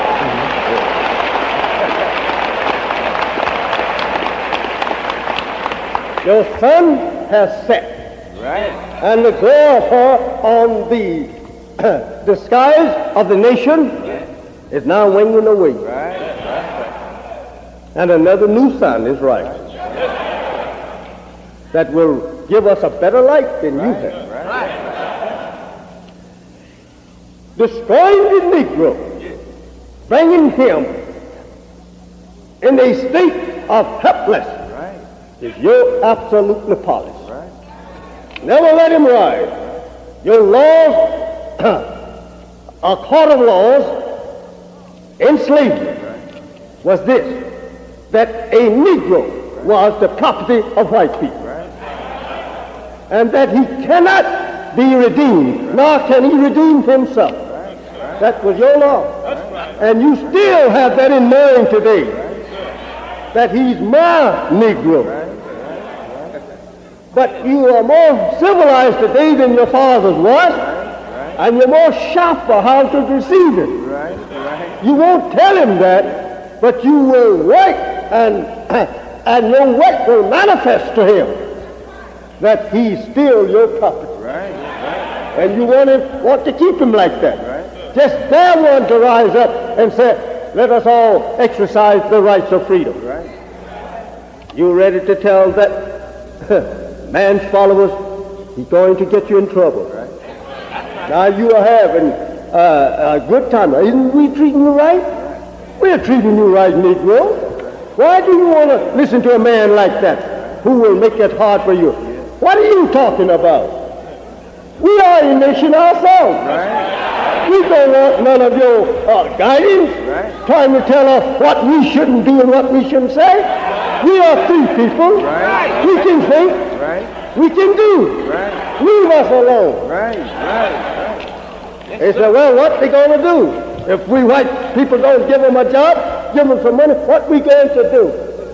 Yeah, they starve to death. No, hell we won't.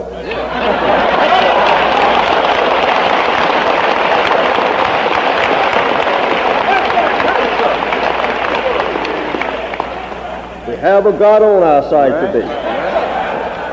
We never will be in time forsaken anymore. Some of, a man asked me the other day, he says, why didn't you all fight? Why didn't you all get even with the white people and shut down your own secretary? I said, listen, keep your mouth shut.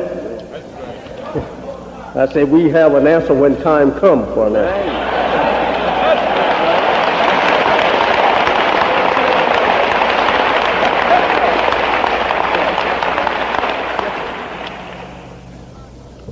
I want you to know that you are qualified to go for yourself. Don't deceive your own self. You are qualified. But there is no black people qualified if the white people are to tell them that they are qualified for self-government.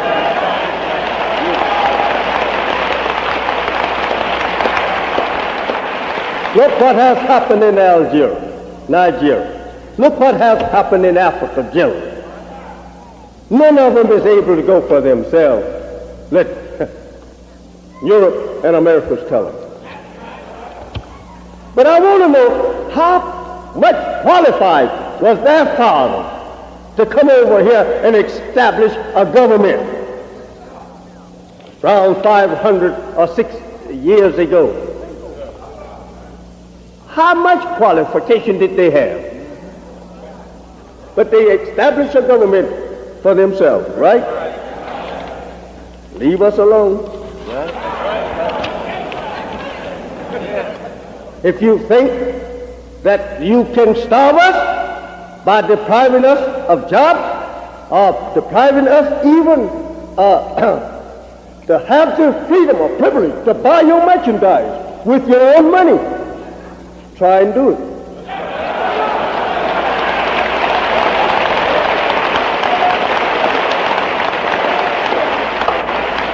I said that because there's many of my people who think that we are jumping into fire by saying that we want to be separated into some of this earth that we can call our own. We think and know that Americans owe it to us, giving them all of these many years or centuries of free labor and blood, that if she don't owe us what we are asking for, then I said she should have the right to kill every one of us.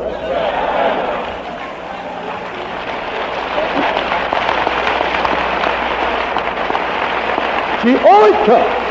She should give us up and send us off with a good sinner.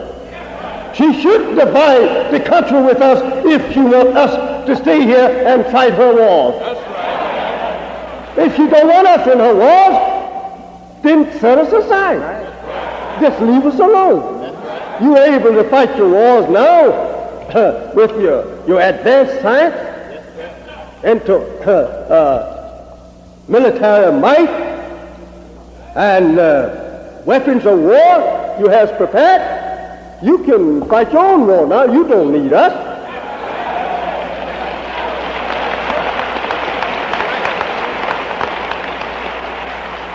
You don't expect us to be of any help much for you in a war now with such advance that you have made in the science of warfare. You can take care of yourself. And if you don't, then ask God to have mercy on your soul.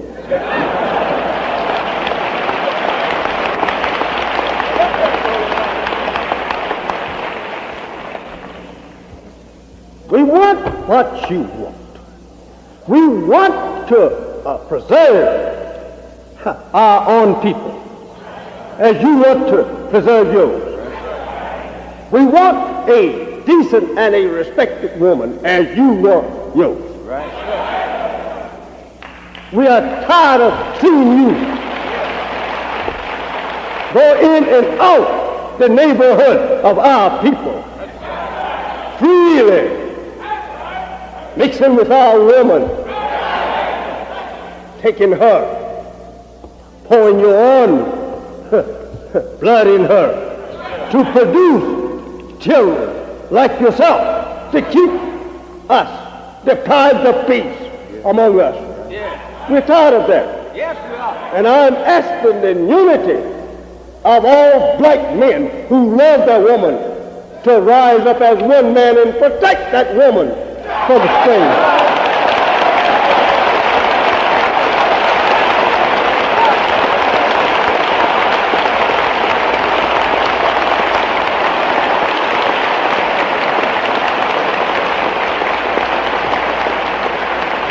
And I said to you, my beloved sisters, do not cut your dress off to your knees and above your knees just because you see white women doing this.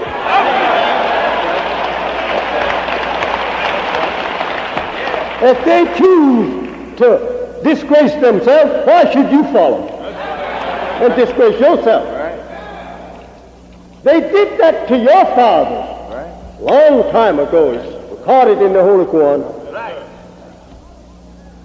When they followed their father, Yaqub, out of the root of civilization of our people, they taken them into Europe and stripped them there. And they went and moved there for near 2,000 years. Until the birth of Moses. I said to you, my beloved sisters, you are just as strong, or we are just as strong as you. If you're weak, we're weak. If you're disgraced, we are disgraced. If you are respected, we are respected.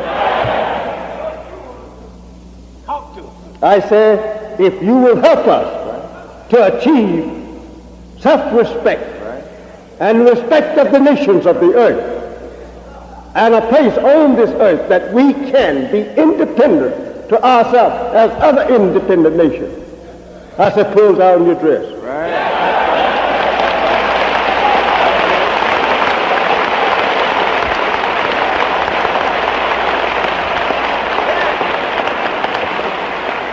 It is a shame and a disgrace to ride on public vehicles today.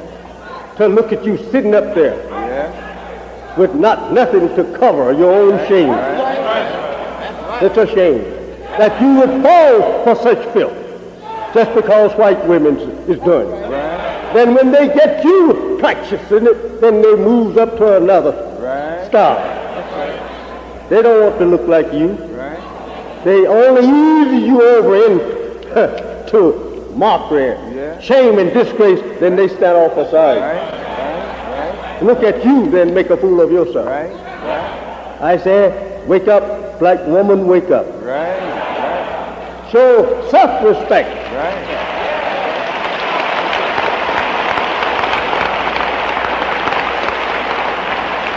Don't never say a indecent dress is the style. It's always out of style with decent people.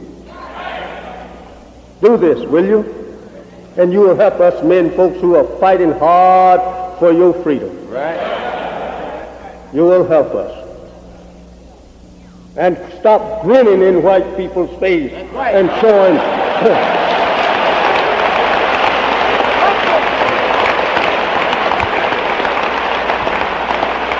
is one of the ugliest things that you can do, to start grinning in white men's face. You should turn your head if you can't force yourself to not grin, then turn your head and don't even look at the person. I saw in Asia, black women like yourself would not even allow a black man to look in their face. They are decent people. But you walk down the street looking for men to look in your face. White man look at you and blink his eye, you like it. I said, that's because of your ignorant knowledge of him. That's his nature and the nature of his people to bring you to a disgrace. One of these black men would walk through his neighborhood on the north side, start winking at some of those of his daughters or his wives, he wouldn't get back on the south side.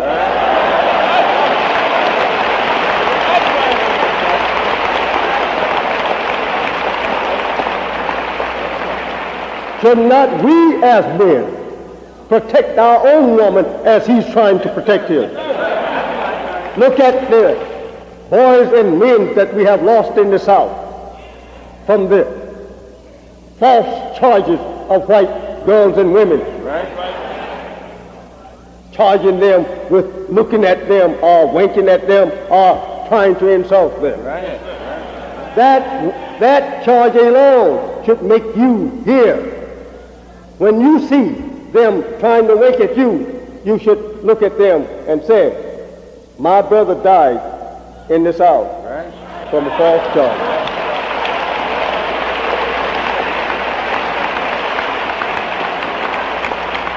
White men don't love you to that. They just want to make you a public disgrace. That's the nature of them. They did that back in 6,000 years ago, and what is known as Persia today. They did that there. That's why they was exiled and put in the confines of Europe, because that they started trouble among our people, until we had to go to war to get them out. And I said to you women, please remember, they're not our friends. I will tell the whole entire white race of the earth, they're no friends of ours. Why should we take them for friends? They're no friend of ours. They're our enemies, open enemies.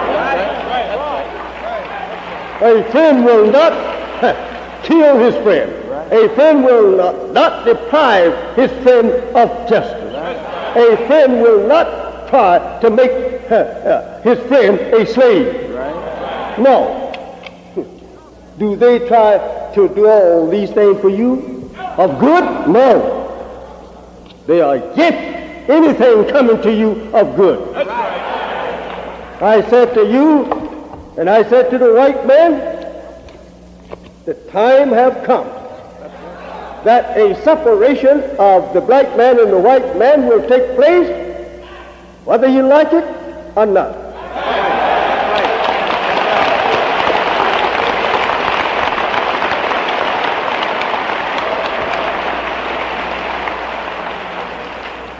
I want to say again, if you don't want to give us some of this earth to ourselves to live on, as you have killed off our brothers, our own people, to take it and live on it yourself, I say we have a God that will make a place here for us.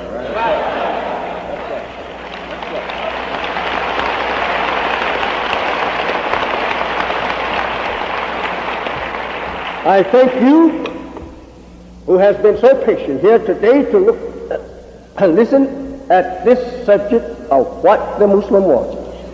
The Muslim want for the whole black nation of our people in America freedom, justice, and equality. That's what we want for you. We cannot exercise or enjoy freedom, justice, and equality unless we have a home on this earth that we can call our own. We lie down at night afraid. We'll get up in the morning afraid that we're going to be mistreated. Just a moment, brothers and sisters. Do not go out right now. I want you to hear this. Do not go out. Don't run. We want to dismiss you in a few minutes. That's right. I want you to stand and tell me what you think of this program. That's what I want you to do. We don't teach and then tell you to keep your mouth shut and do not say anything about it, what you like about it. If you don't like this, it's okay. Tell us you don't like it. If you like it, tell us you like it.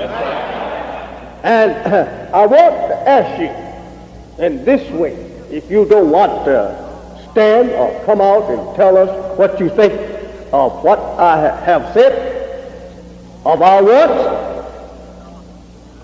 I want you to raise your hand. All of you who like it, I know that I have said the truth here today, and that the program is good for you. I want you to stand or raise your hand.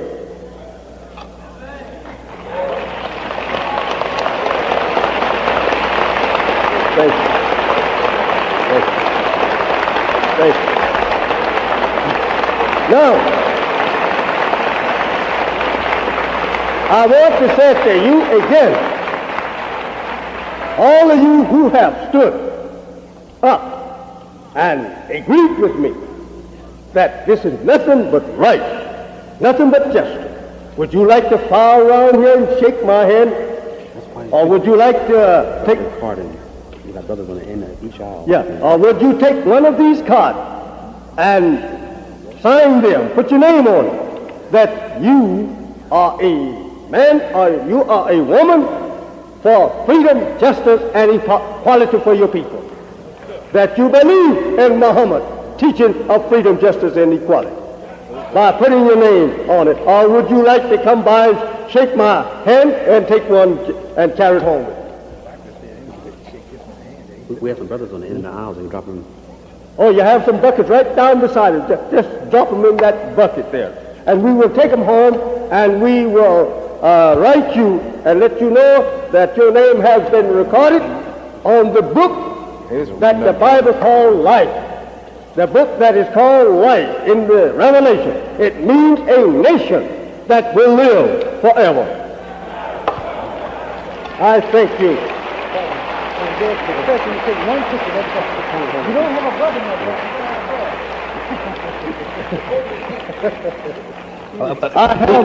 I have enjoyed myself here this afternoon with you, and I have delivered to you what we want. And that means that it's for you and me, all of us, whether you believe in Islam or whether you believe in Catholic or what.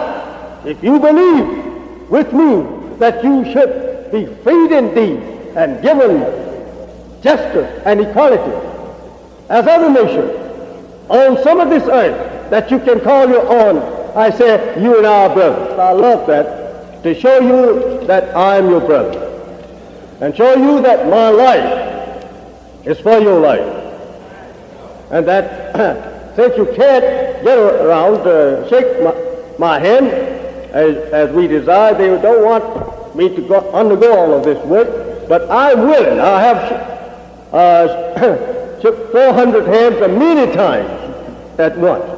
I can shake up 400,000 hands if I know that they're my brothers.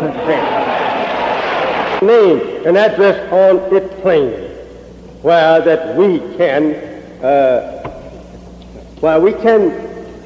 get it and correspond with you. We want again that you know this, that you who are in businessmen, we think that you and ourselves should get together and try and make a bigger business for the black man here in Chicago and elsewhere by trading with ourselves. We do think that we should spend our own money with those who have what we want. We're not trying to boycott white people, but we do think that if we have a brother over here with a store that have what we wanted, I do think it's nothing but right for me to go over there and spend my dollar with him if I have one. And in this way, you will help building yourself as a strong financial nation. Right. You cannot build a strong economy among yourselves until you unite it and try to spend your own money, your own earnings among your own kind. I'm not boycotting because the white man produces these things. But that don't make us go back and give the white man back our salary just because he are the producer. I do say that we that is wealthy, not me now, I'm talking to you, that have money, you should get together and go and buy farmland in the south or west or southwest or wherever that farmland is available. It is available in the government somewhere. Buy it. Go buy a machine from the white man. Go there and till that land and try and go and produce your own food and your own clothes. You're used to raising cotton in the south. Go now and raise cotton and take that lint and weave it into cloth and put it on your back. Go and get you some sheep, take that wool off of their back and make you some clothes for yourself. You are doing it for white people, why not do it for yourself? Go and take the hide off from that animal and make you some shoes out of it. You can do it. If you're doing it for the white man, why not do it for yourself?